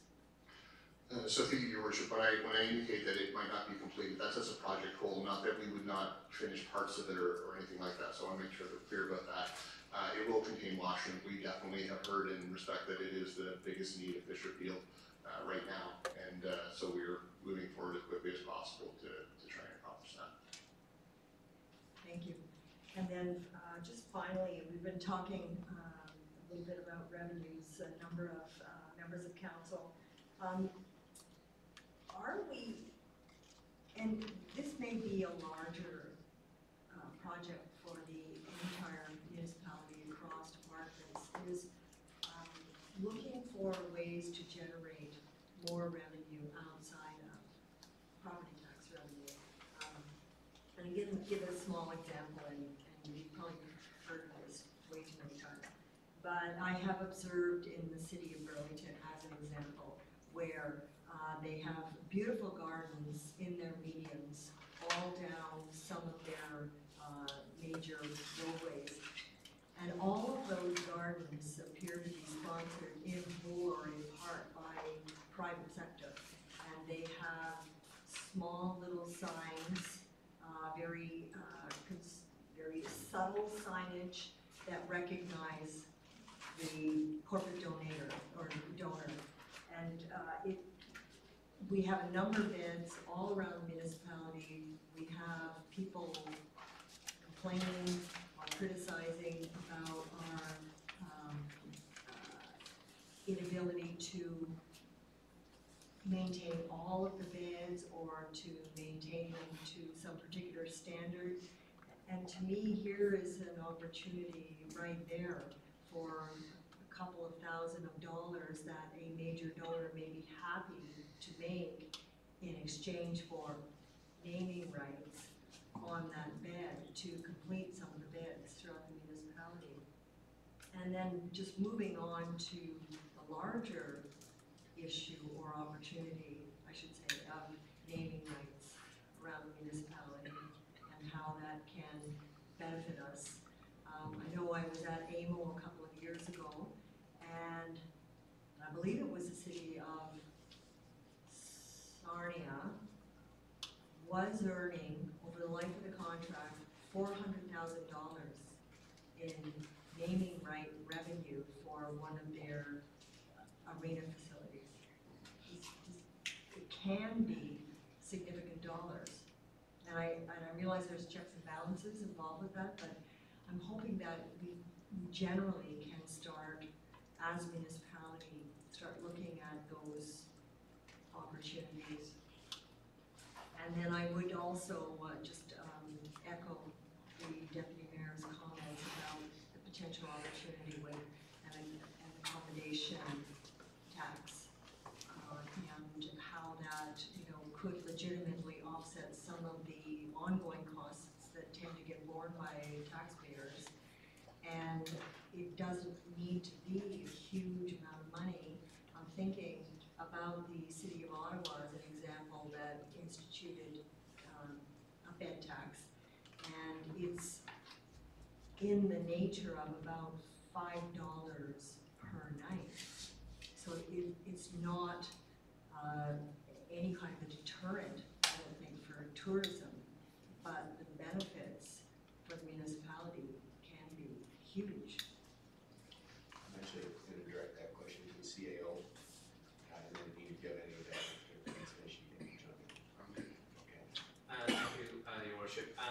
I think this raises a very, very important policy consideration that I think we need to have.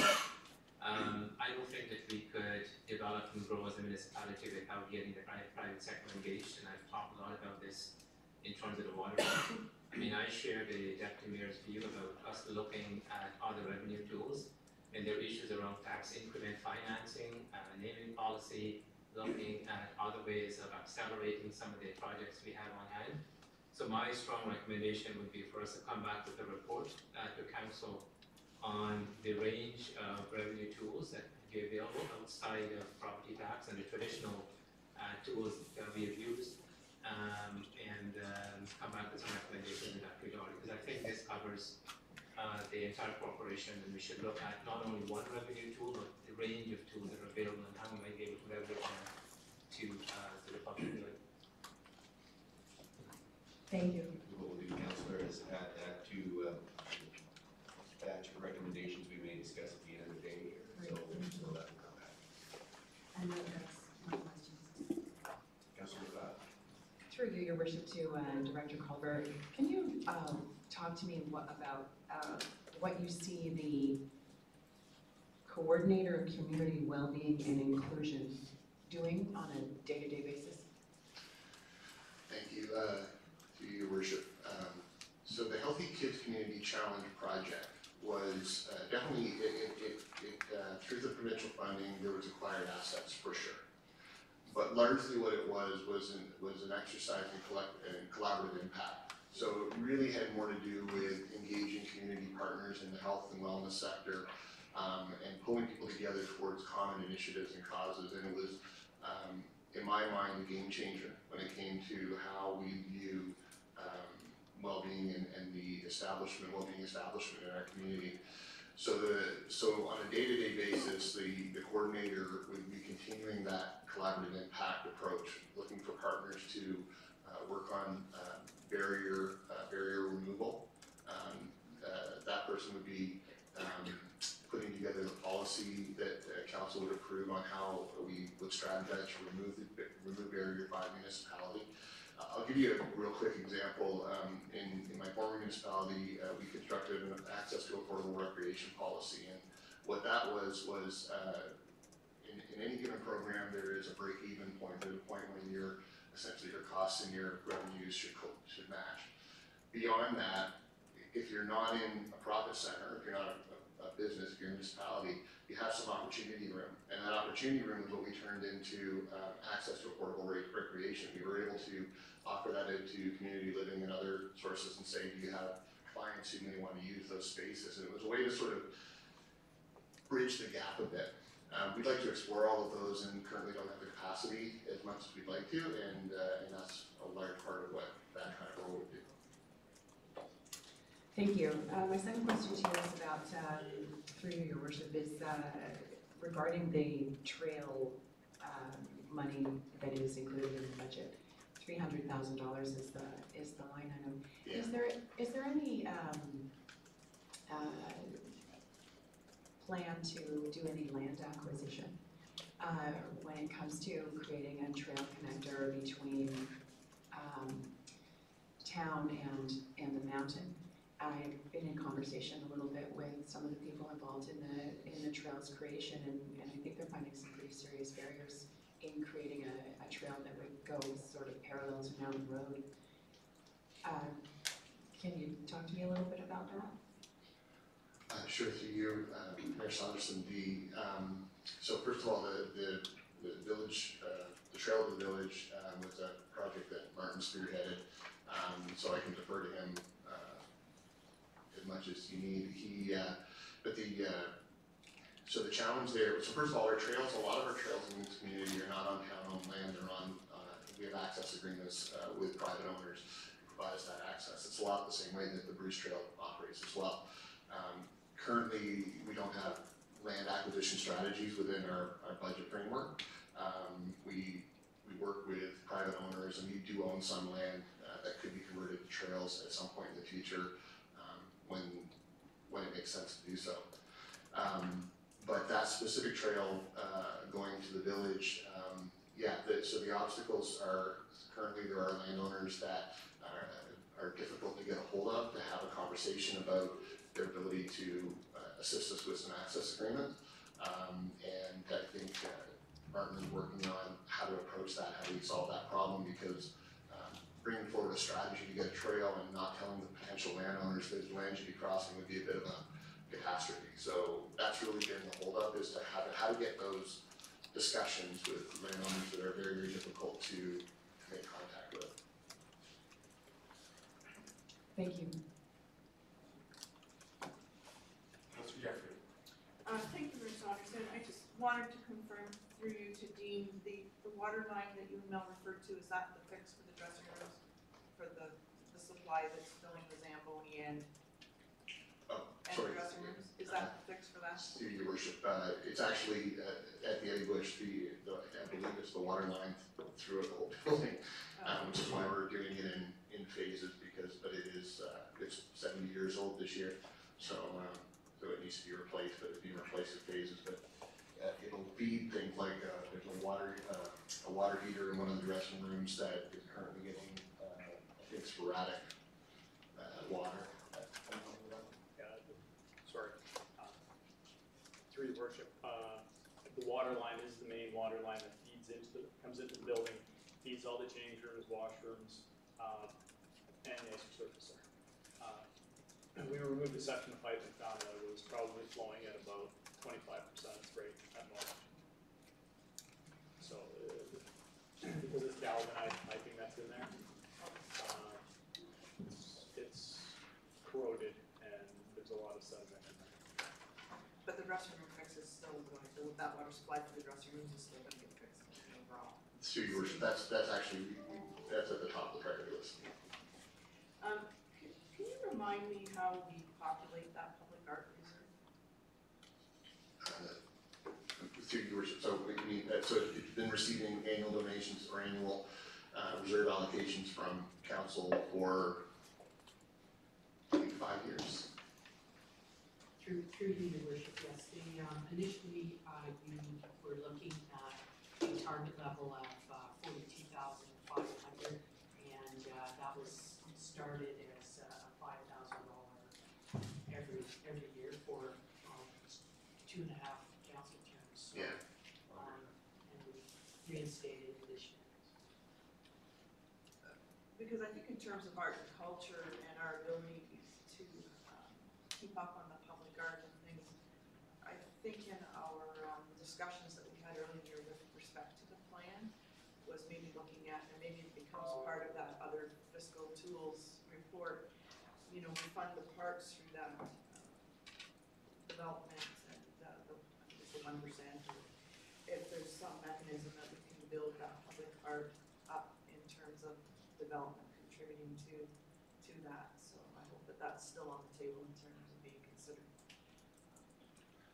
So through your worship, you're referring to the 1% for our policy. So that was not an adopted policy, so it doesn't exist formally, but you should know that every time PRC builds a park or a facility or an amenity, we look to provide the public art as part of every consideration. So every park that we built in the time I've been here has a public art component, and it's roughly around, if not, the 1% is sort of a symbolic number. We look for an appropriate allocation of whatever the overall budget is, but make sure that it's appointed to art.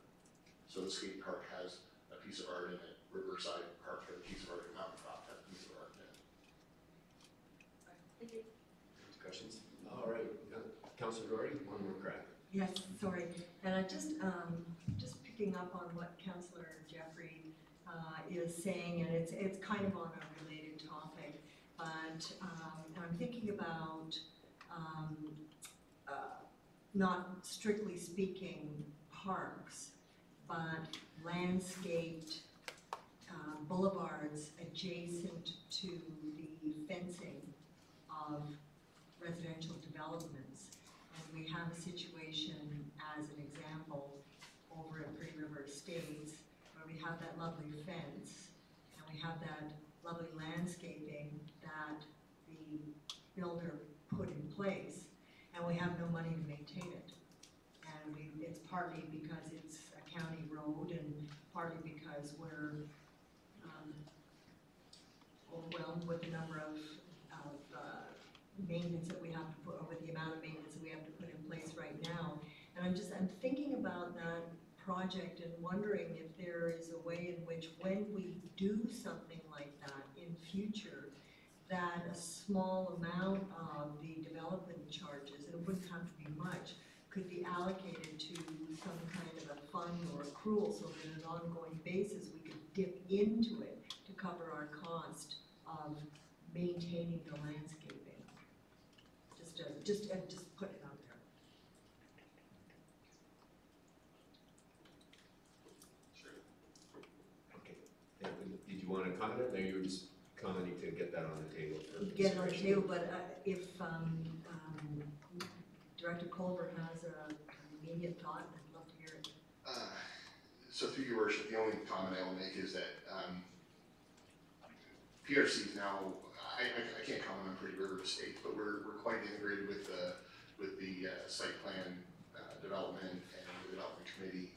So we actually have more say than, we have enough say now. I won't want to comment on the past, to make sure that we're planning properly for what our operations will be as a result of the new subdivision. The challenge in that one particular area is not just that funding issue. That has to do with the fact that it's very difficult. It wasn't designed well for us to be able to move in and work at it. So that's a challenge for us now. But in the future, with subdivisions that have come online, in my time at least, we have enough say to say this is how we're going to be able to handle the part that we're responsible for. So yeah, so we have a lot of that kind of influence. Funding out of a future, yeah, it's something that we could definitely take a look at. I don't really have a comment on that piece of the question at this point. Thank you. Okay, before I get to you, Councillor Hamlin, is anyone who has not asked a question wish to ask one before I go to Councillor Hamlin? The final question. Councillor Hamlin. I'm gonna try and see here in this room. No. Okay. Anyway, my question arises out of one that Councillor McLeod asked of you. And it has to do with the possible trail from our town along Mountain Road to the village. And not being any expert in trails, but I definitely see the advantage of people in the, million or whatever people at the village having the opportunity to get on bikes and come to our town and our downtown, and our residents go the other way. So the question, of course, is around how to secure the land, I guess, for the park trail. And I know we can't solve this sitting here today, but I'm wondering if at an appropriate time it might be something you could bring back to council. I should have said to you. Bring back to council, because the things that are going through my mind is, use of the county road allowance, expropriation, different things. And as I say, I know we can't solve this here today, but it is such an exciting kind of initiative that if council could offer anything to help push this through, I'm sure we all would like to. So We take that under advisement. Yeah, we take that under advisement. thank you. So that was a very healthy discussion on our first department. Thank you, Dean, for breaking ground on that. I guess before you go, I would like to make one comment. And you said two things during the presentation that really resonated with me. And the first is that separate facilities increase our operating costs dramatically, and we learned that in spades with the 2012 decision to get the separate pool and separate rink facility. We got a BMA report early on last year, and I think that indicated once those buildings came online, our operating costs for the Parks and Rec department increased by over $500,000 and continued to decrease and outstrip the rate of inflation. That said, we also know that this year, just looking at the capital costs, the pool is getting $130,000, Yeti Bush $180,000, the outdoor rink $245,000, and facilities to house the equipment out there is about $320,000 for a total of $870,000 in capital costs just in this upcoming year. And Marjorie, you can correct me if I'm wrong, but I think $310,000 represents 1 percentage point on the tax rate. So when you add those numbers together, that's approximately 5.5% of our tax rate to cover those items. That's not to say those aren't good investments. We have to maximize the facilities we have, but I'm certainly hoping as we move forward and as we have discussions with our PRC master plan, we do know that there's a huge need in the public's mind for a unified rec facility or a multi-use facility that could include anything from a theater to other amenities. And so I'm hopeful that we will take a very strategic approach as we move forward in how we develop our plan to move forward and to look at ways that we can implement and plans moving forward that will consolidate and make sure that there are numerous partnerships involved. And I think the Waterfront Master Plan it could be a shining example of that. The splash pad facility, which I think eventually will house the rowing club, the canoe club, and now potentially a dinghy club. Any way we can maximize existing facilities and also unify facilities moving forward to have a number of user groups, I think is very much in the public interest, because we know from past experience that new facilities and separate facilities definitely increased our staff and operating costs dramatically. And with that, we are finished with you, Dean. It's now 12:20, and I don't know, Sarah, you're next. If you want to start, or we should break for lunch at this point. All right. Let's get through this quickly.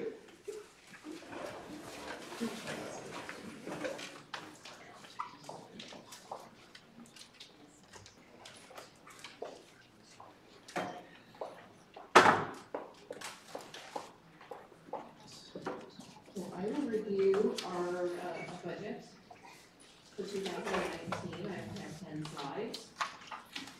So the first slide basically reiterates what was presented on Monday.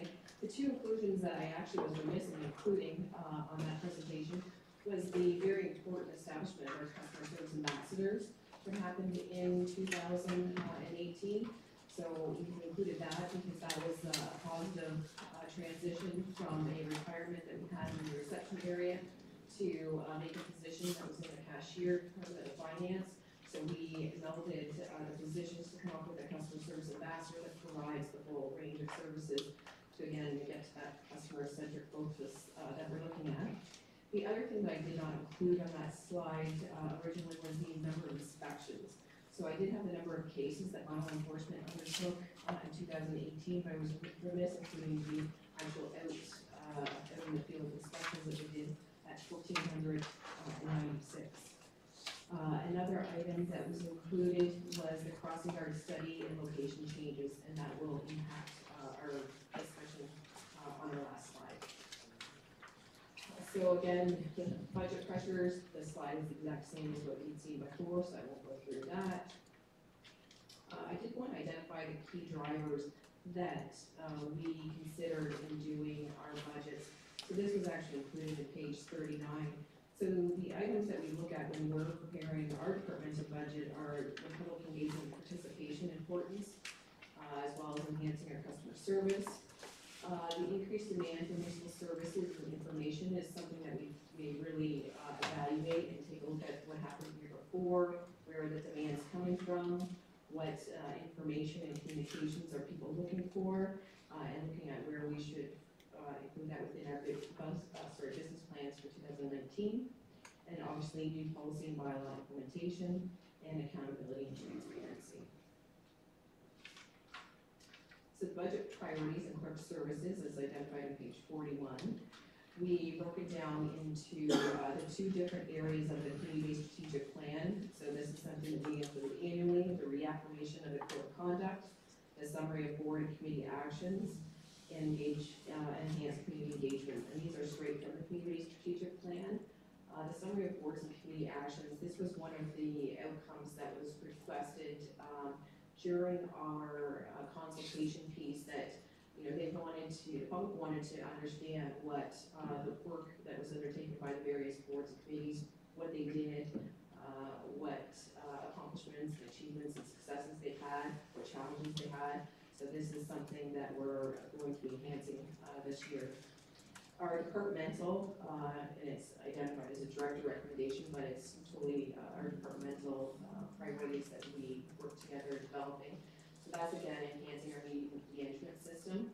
So the enhancement to our current portal says we put it up last year through iCompass, also allows for a number of components to come into play. So one that we're going to be working on this year is the workflow and action tracker component of it. So when there is a resolution made by council regarding an action item, it's immediately sent to the appropriate department and it's tracked through the process, through the staff report process on who reviewed it and how it comes back to council. So we're excited about that opportunity, as well as enhancing accountability and transparency. And that includes the consideration of the lobbyist registry, and I'll get into that in my next slide. The enhancement of customer service and communications. Again, we'll see that with our new website and app development that we're looking at this year. And again, continue bylaw and policy updates, and I will be, and my staff will be responsible to help provide some support during additional inquiry, as we'll be doing, we're continuing to provide information weekly to the inquiry if there's anything that comes up, as well as being a witness for any information that they want to seek from the municipality. So budget highlights in the clerk's department, we are asking for a 0% increase, with the exception of the cost of living increase and any salary merit increases. However, I did want to note that the proposed realignment for the organization is coming forward, but Clerk Services highly supports the position of the accountability officer, and that will be imperative and tied in with our lobbyist registry that we're looking at implementing. As for capital projects, we have no new projects that are underway, but we do have a collaborative project that we're working cross-departmentally with that actually is, as the CAO indicated previously, being spearheaded with the assistance of Dennis Sloan for a customer service management software system. So again, that's something whether you come in person, whether you send an email in, whether you call various departments, the contact with the town hall gets tracked, it's flowed to the various departments, and you can see from start to finish how a response was handled. Our next slide highlights the bylaw budget priorities, and again, these are departmental director recommendations, but they have been all developed in collaboration with my staff. So again, that's bylaw review and updates, and establishing this enforcement policy and standard operating procedures that I briefly touched upon last Monday, as well as public education, because obviously the more that the public is aware of the various bylaws and regulations that are out there, the more compliance that we're hoping to achieve without having to, go through the complaint process, investigation, and inspections. We're also they're looking at enhancements and additional business licensing program opportunities. So one that we've currently experienced a few issues with, even as of today, is our food vendor business licensing program, as well as we're looking at a few other programs that we think might benefit the community. Next is the enforcement prosecution systems that we do provide for all departments is one of our priorities as well. So our budget, again, for operating, we're requesting a 0% increase with the exception of the cost of living increase and any salary merit increases, and we have no capital budget requests. The parking budget priorities for our parking department is commencing a comprehensive parking bylaw review, a meter replacement program, life cycle replacement RFP is something that we're proceeding with this year, enhancing technology, increasing efficiencies, so that's through mobile technology, and then customer service enhancements, and that ties in with the shelter wayfinding items that we talked about earlier with Martin and Dean, together with, we're looking at actually I believe it's out right now, the electric charging station potential that we hope to have in place later this year. Our next slide is where I do have some expenses. So the parking budget has increased by $7,400, and we have in this parking budget the additional cost for an additional summer student. The reason why this has come up, and Dean touched on it as well, is we regularly have concerns that come up during the summer regarding Sunset Point Park and the excitement that everybody has to get down there and enjoy the water and the sun. So there's always a lot of parking concerns down there. There's other enforcement issues that happen down there. And we believe that, because we looked at various opportunities, so whether we install parking meters down there, but there wasn't the business case for parking meters at this point. We're gonna obviously monitor it this summer, and we'll have an individual council that agrees to this addition. Again, it doesn't come out of the tax levy, it's going to come out of our parking enforcement budget, but to monitor the occurrences that happen down there, because during the week, Monday to Friday, it's not busy. It doesn't warrant having parking meter machines down there. They're quite expensive to purchase and maintain. So the concerns are primarily weekends and any statutory holidays, then those are going to be the primary areas that we target this year. For our capital budget, they're all from the reserve fund, and as you can see, we have $1 million in reserve at this point. So again, it goes to looking at our mobile parking technology. So that's both for ticketing purposes as well as for patrons that are using parking in the downtown to be able to mobile pay, as well as this shelter trial that we talked about, the electric charging station and the meter replacement. So these are additional budgets that are rolled up in other budgets, but I want to make sure that council is fully aware of them. So we do actual annual contributions into the election reserve. So then when it hits the fourth year for elections, we're not stuck with all of a sudden an $80,000 to $100,000 amount that gets added to the levy. So this is to even out that fluctuation. We do maintain $1,800 in our budget. We have a maintenance license for data fix. So that means whenever we regularly process any vital statistic information at the town hall, including death registrations, we're able to utilize that information to make sure that our voters list is as up to date as it can be. So we're actually very proactive in that area. So we benefit from that service that DataFix provides. Our accessibility budget, we're asking for 0% increase. We maintain a budget of $7,500 annually. That goes to the various awareness campaigns that we undertake.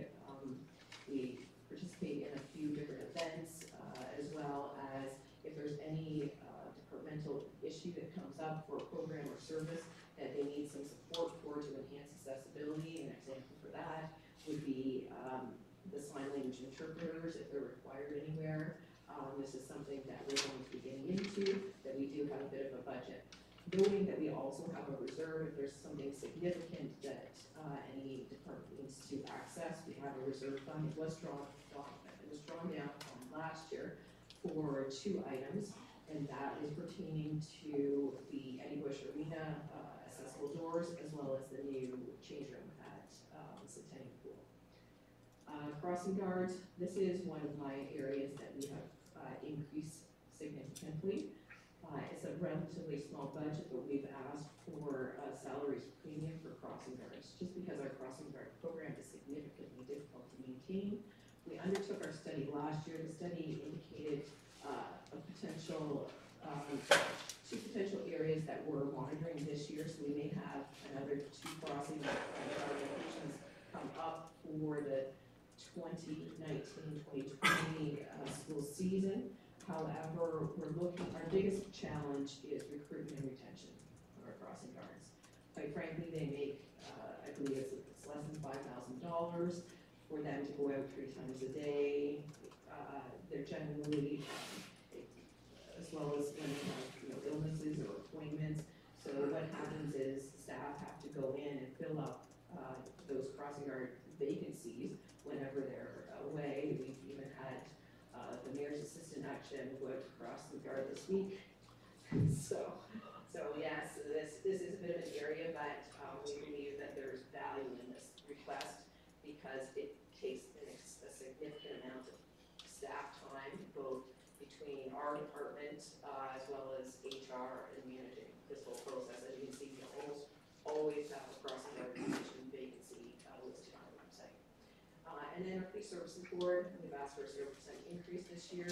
We do have $5,000 in our budget, and we have a few projects that are new that are happening this year. We have to do a big consultation piece regarding a community safety and well-being plan, so I think that we'll be utilizing this budget for that purpose.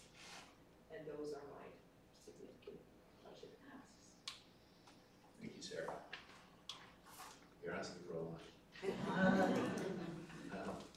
Council questions? Councilor Brown. Thank you, Mayor Saunders, and through you to Sarah.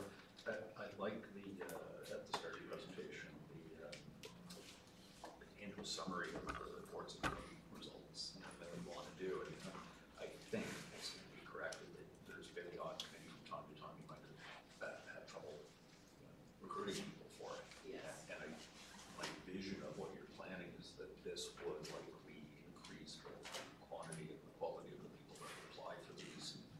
Or something, so that's your take as well. Good, all right, that's great. Thank you. I've got Councilor Jeffrey, the Deputy Mayor, and then Councilor Doherty. So we'll start with you, Councilor Jeffrey.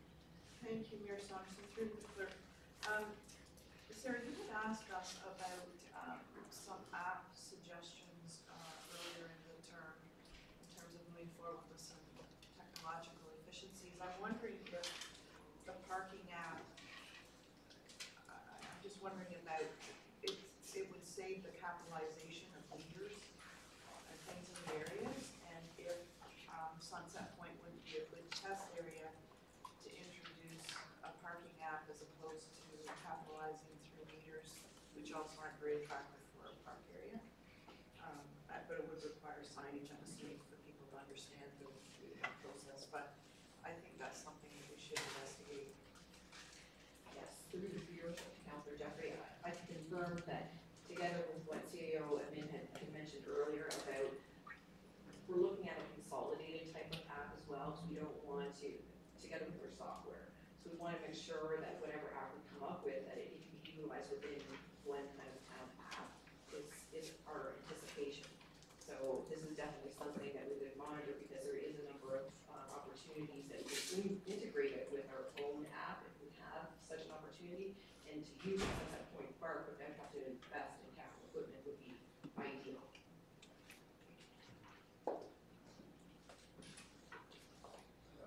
Deputy Mayor.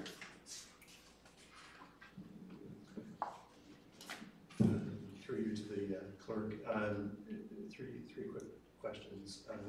Airbnb, is it an issue in your opinion? Absolutely.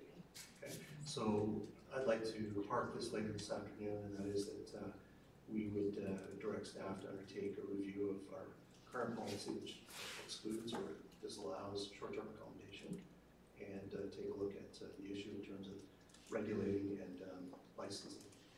Through your worship, just to be clear on the Airbnb issue, because I've had a few public complaints regarding how it's come across that we don't allow Airbnb. We do allow Airbnb if you live at the residence. If it's like similar to a bed and breakfast, then that is a permitted use. But yes, a short-term accommodation at a home that nobody's occupying for less than 30 days is against the planning policies. Right, okay, thank you, appreciate that. So if we could park that this afternoon. The Sunset Point issue and the thought of putting a summer student there, I'm making an assumption when I ask this question that the summer student doesn't have the same authority as a bylaw officer. Would that be correct? No, they will have the same authority. They will? Okay, fantastic. Then my concern was that you're sending somebody who maybe doesn't have the authority or the experience into a fairly sensitive issue as we've seen the last couple of summers, so that's good to know. And then the last one, and this is not a popular question, crossing guards, is that a mandatory requirement that the municipality provide crossing guards? I don't believe it's a mandatory requirement.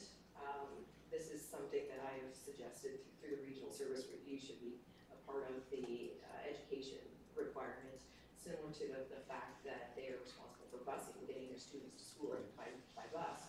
Why are they responsible to get students to school safely by alternate means? I'll take a look into that just to confirm, but I don't believe it's mandatory, but the safety of children is paramount, obviously. Yeah, I'm not challenging or questioning the safety of children. I just think that, and I respect the very difficult position it puts you in when you've got, for example, 2 crossing guards at Admiral School within probably 100 feet of each other. And, you know, when you mentioned a sum of about $5,000 to encourage somebody to take up that role 5 days a week, 3 times a day, and then when you've got to replace them because there's an illness or there's a challenge that comes up with somebody who's making, you know, to be delicate when I say this, but considerably more, that resource is then being maybe inappropriately allocated, and that's a real challenge. So I'm not sure that what we can do. I'd certainly like to, I'd be interested to know maybe, and it'd be a simple question of perhaps the school board itself, whether other school boards, whether it be Dufferin, Toronto, Waterloo, whether they pay or contribute to any of their funding for guards. And if they do, then we should be, and I'd be happy to, with the mayor, approach the county Senate about some type of level of funding. Sorry, not the county Senate, the Board of Education, I should say. Thank you.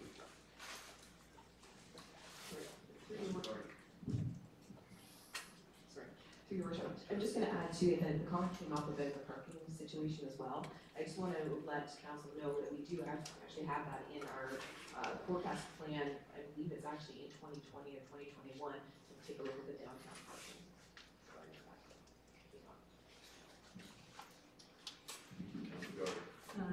Thank you, Your Worship, and through you, and I'm just going to go back. I know there's been some discussion about Sunset Point and parking, and I'm hearing you loud and clear that we can't really make a business case for permanent meters, and you may be looking at some alternatives. But it certainly was an issue on weekends, and particularly long weekends last year. So I'm wondering, what would we do this summer to address the severe lack of parking on long weekends and weekends in the summer at Sunset Point?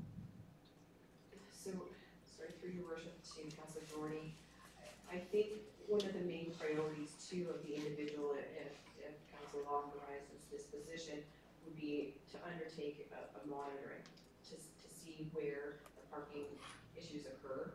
So they're obviously going to be enforcing parking violations, so where people shouldn't be parking, whether they're parking, you know, too close to corners or too close to hydrants, or parking in inappropriate areas. But I think from understanding better that base point, we'll know. Obviously, the concern is we don't want to encourage parking to go into the residential areas, so we have to be really cautious of that.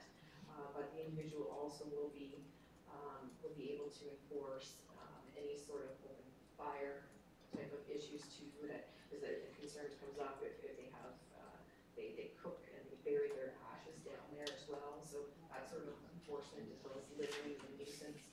So they'll be able to undertake those. So sorry, they won't be property standards officers, so they don't have full officer authority. I should make that clear. But as for the parking issue itself, that'll be something that Dean and I will have to monitor together. Okay, thank you. Mr. McLeod. Through you, Your Worship, to Clerk Almas, and just to build on the point made by Deputy Mayor Hall, how much more do we think that it might cost to move to a proactive versus complaints-based bylaw enforcement? I just did a search on Airbnb. There are 218 homes available this weekend in Collingwood as of 12 minutes ago. Certainly. The proactive enforcement with Airbnb is a little bit difficult from the enforcement perspective as well, because we have to have confirmation that the person that is there is not family, that they're paying to utilize the locations. Actually, court last week, we had received, a charge that was, confirmed, so that was great, but proactive enforcement would be significant. It would be double, if not triple. It depends on what proactive bylaws you're looking at. Thank you. Through you, Your Worship. You mentioned that your department is looking at a comprehensive parking review. Parking bylaw review, sorry. I've had constituents contact me regarding parking on some residential streets that are adjacent to commercial or transitioning neighborhoods in town, and I wonder whether your parking bylaw review is going to be looking at some of that stuff? Yes, and just to be clear, that's what the parking bylaw review is, it's in the budget this year, is for the no parking locations and where you can park in town. Together looking at, different residential streets, we have regular concerns that keep coming up. There continues to be concern about doing one-off locations versus others, concerns about boulevard parking, so it would encompass all of that. Thank you for promise. And as a follow-up to that, I've been going through this, but I haven't been able to find the line. How much does parking meters plus tickets put into the town's revenues each year? It's a significant actually dollar amount.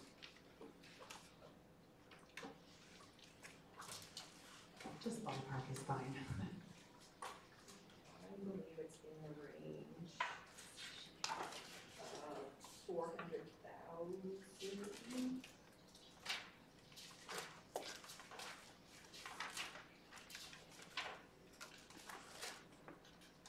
So it's on page 218.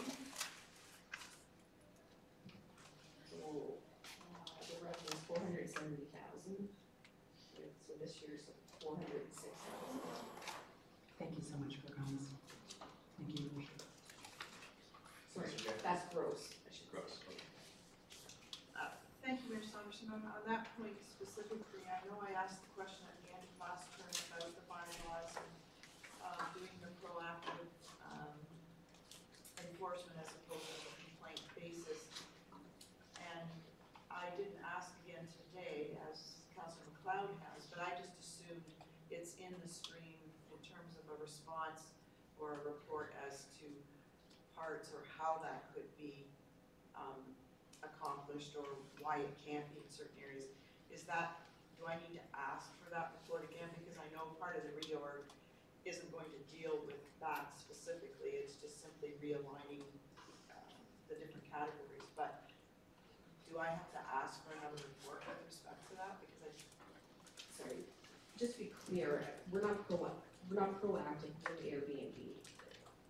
So there is a number of bylaws that we go out and we do regular trail monitoring. We have a bicycle as well that we utilize. We do attend Sunset Point Park. We do attend Harborview Park, Millennium Park. We on weekends, staff spend a lot of time going around educating dog owners, helping people that have any concerns regarding, especially during the events, about various bylaw matters that come up, and once they see an officer, they need to know about. So then, once they, aware of, various concerns, they go around and undertake these. We also do, what are some of our campaigns that we've done? Anti-idling campaigns. We've done, we're looking at right now the change to our smoking bylaw. So again, any of those types of things, when they're out and about and patrolling, same with our parking officer, when the officer is out and about downtown, they're monitoring a lot more things than just parking. So there is areas that they're proactive on when they're out and about, obviously, but I guess. thank you. So through that, then, first of all, things where neighbors have to complain if someone's building a huge deck and hasn't applied for a permit, or, I mean, I hear it from both sides. I'll hear residents say, can you imagine them phoning on me, because I didn't get that permit? But then the other thing is if we're not all following the rules, how is it fair that some have to and some don't? And how can we address, stop making neighbors the bad guys, and how can we move toward a more holistic approach. I had another thought, I lost it. And in terms of the Airbnb, simply just an awareness factor that you can go to the Airbnb website, Google Collingwood locations, and go out to the people to educate them on it at least. There might be nothing prosecution-wise in that, but at least we're being proactive in making people aware as to how they're, how they're dealing with that, and are they on site for it. That was just, thank you. Okay. Councillor Hamlin and then Councillor Cole. Through you, Your Worship, I have two questions, and they both relate to parking. The first one is with respect to the parking bylaw review that you mentioned. Will this include an action, like you mentioned, the study will look at where are people parking. Will the study also look at what are the needs for parking? Will we do a parking survey as part of that? Yes, sorry, through your worship to Councillor Hamlin. Absolutely, the previous one that was done was, I believe, it's probably been 10 years ago. And it included surveys and stakeholder meetings and public consultation. Oh, that's great. So we would be undertaking all of that as well. Thank you. And then my second question is about Sunset Park. And from my eye, part of the problem seems to be that that park has become quite very much, I'll say, a regional park, and in some ways a provincial park. The draw for the users is beyond our local residents. And that could be part of what our struggle is. One of the residents down there suggested to me as a suggestion, and I'll just put it to you for your thought, which is that they think that the parking in Wasaga Beach, which has the same kind of draw for some of those users, is expensive to park there. Maybe it's $30 a day. And that because ours at Sunset Park is free, we're getting people coming to Collingwood as opposed to Wasaga because it's free. They could save $30. So the suggestion was, what if we were to charge slightly more or even the same as Wasaga? And then it becomes, what about our residents? Sure, we don't have to park. And so as I was sitting here, I was thinking there's lots of ways to address that, like parking passes for our residents go out with the tax bills. So anyway, I just wanted to put that out today and ask whether it's something you thought about or is. Certainly through your worship to Councillor Hamlin, that's something that actually I've been working together with Director Culver as well as Director McDonald about, as well as my bylaw officers, investigating how residential parking passes go. They've been in contact with their municipalities to see, obviously the concerns come up about, the regional draw and how do we, encourage our residents to utilize the facility, but, not be discouraged if there's no space. So that's definitely something that's on the radar. Okay, thank you. Councillor Cole. Thank you, Your Worship. Through your clerk office, thank you for a great and succinct presentation. Sorry to weigh you down with so many questions to follow. Such an interesting comment. I was certainly surprised to see the number of dog licenses down, because I dare say we're a community where dogs might well outnumber residents. So what I'm interested in is that lifetime dog license program. Is that anticipated to help offset or stabilize the program? Is that part of the strategy on that? The thought was, as long as as residents, they confirm that their animals are vaccinated, they don't have to go through the process, and staff don't have to go through the administrative process of buying tags and issuing tags annually and giving notice renewals, whenever the process can be simplified. So it's something we're still monitoring right now. This year is the first year we've actually sold any.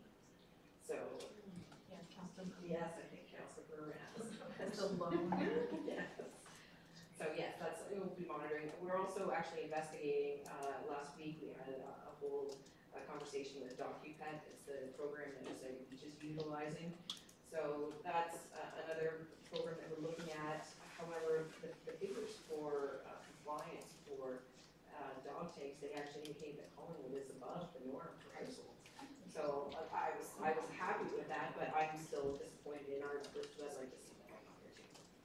it just, as Councillor Burman did a good job helping remind everybody about the permanent license, and that was on Taylor's line. I'm sure council will have to play a role in reminding residents, you know, about getting their dog license. I'd like to just further the comments offered by Deputy Mayor Hall on the crossing guards. So again, as a parent of school-age children in town, I often hear actually we don't have enough. And we know we've just had a budget ask to further help the kids in that programming, and we know part of that programming is encouraging children to get to school by walking and biking, and that's a big part of our community culture.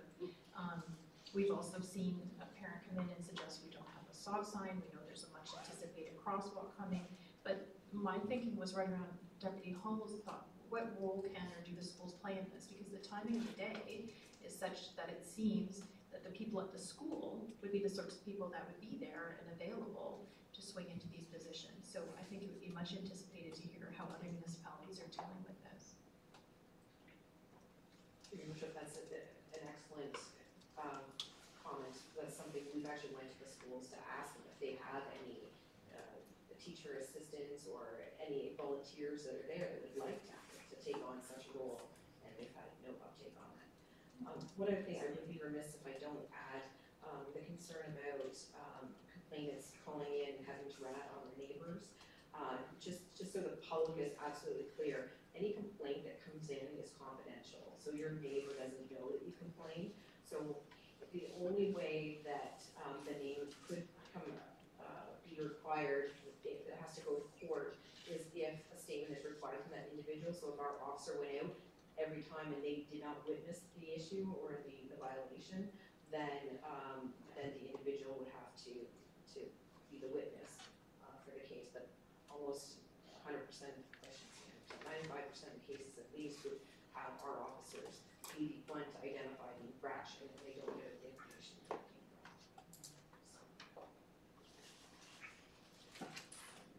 Sarah, I just had a couple questions with the cannabis legislation. I know you haven't asked for any increased budget for the bylaw enforcement. Are you expecting that that's going to increase your workload significantly? I know we're not going to have a retail store here, but we have approved one if and when that happens.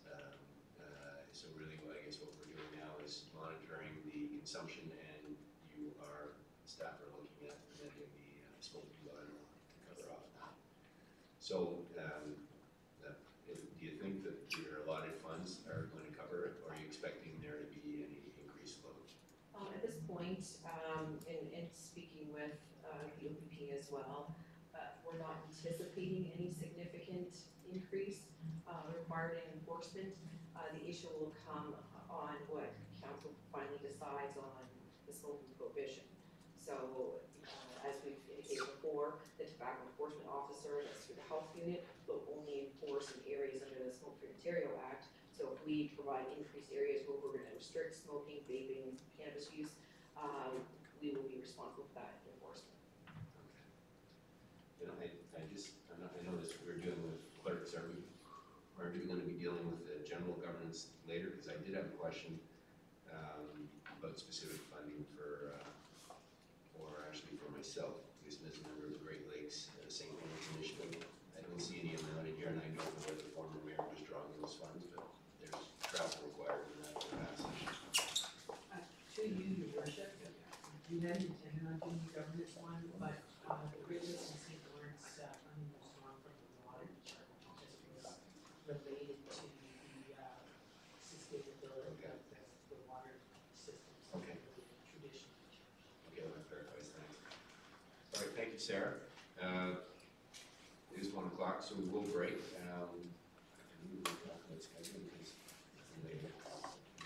But who's up first after lunch? About fire. Okay, about fire first, and so we're looking to reconvene. What would be the recommendation there? As 1:45. Okay, so we've only got 45 minutes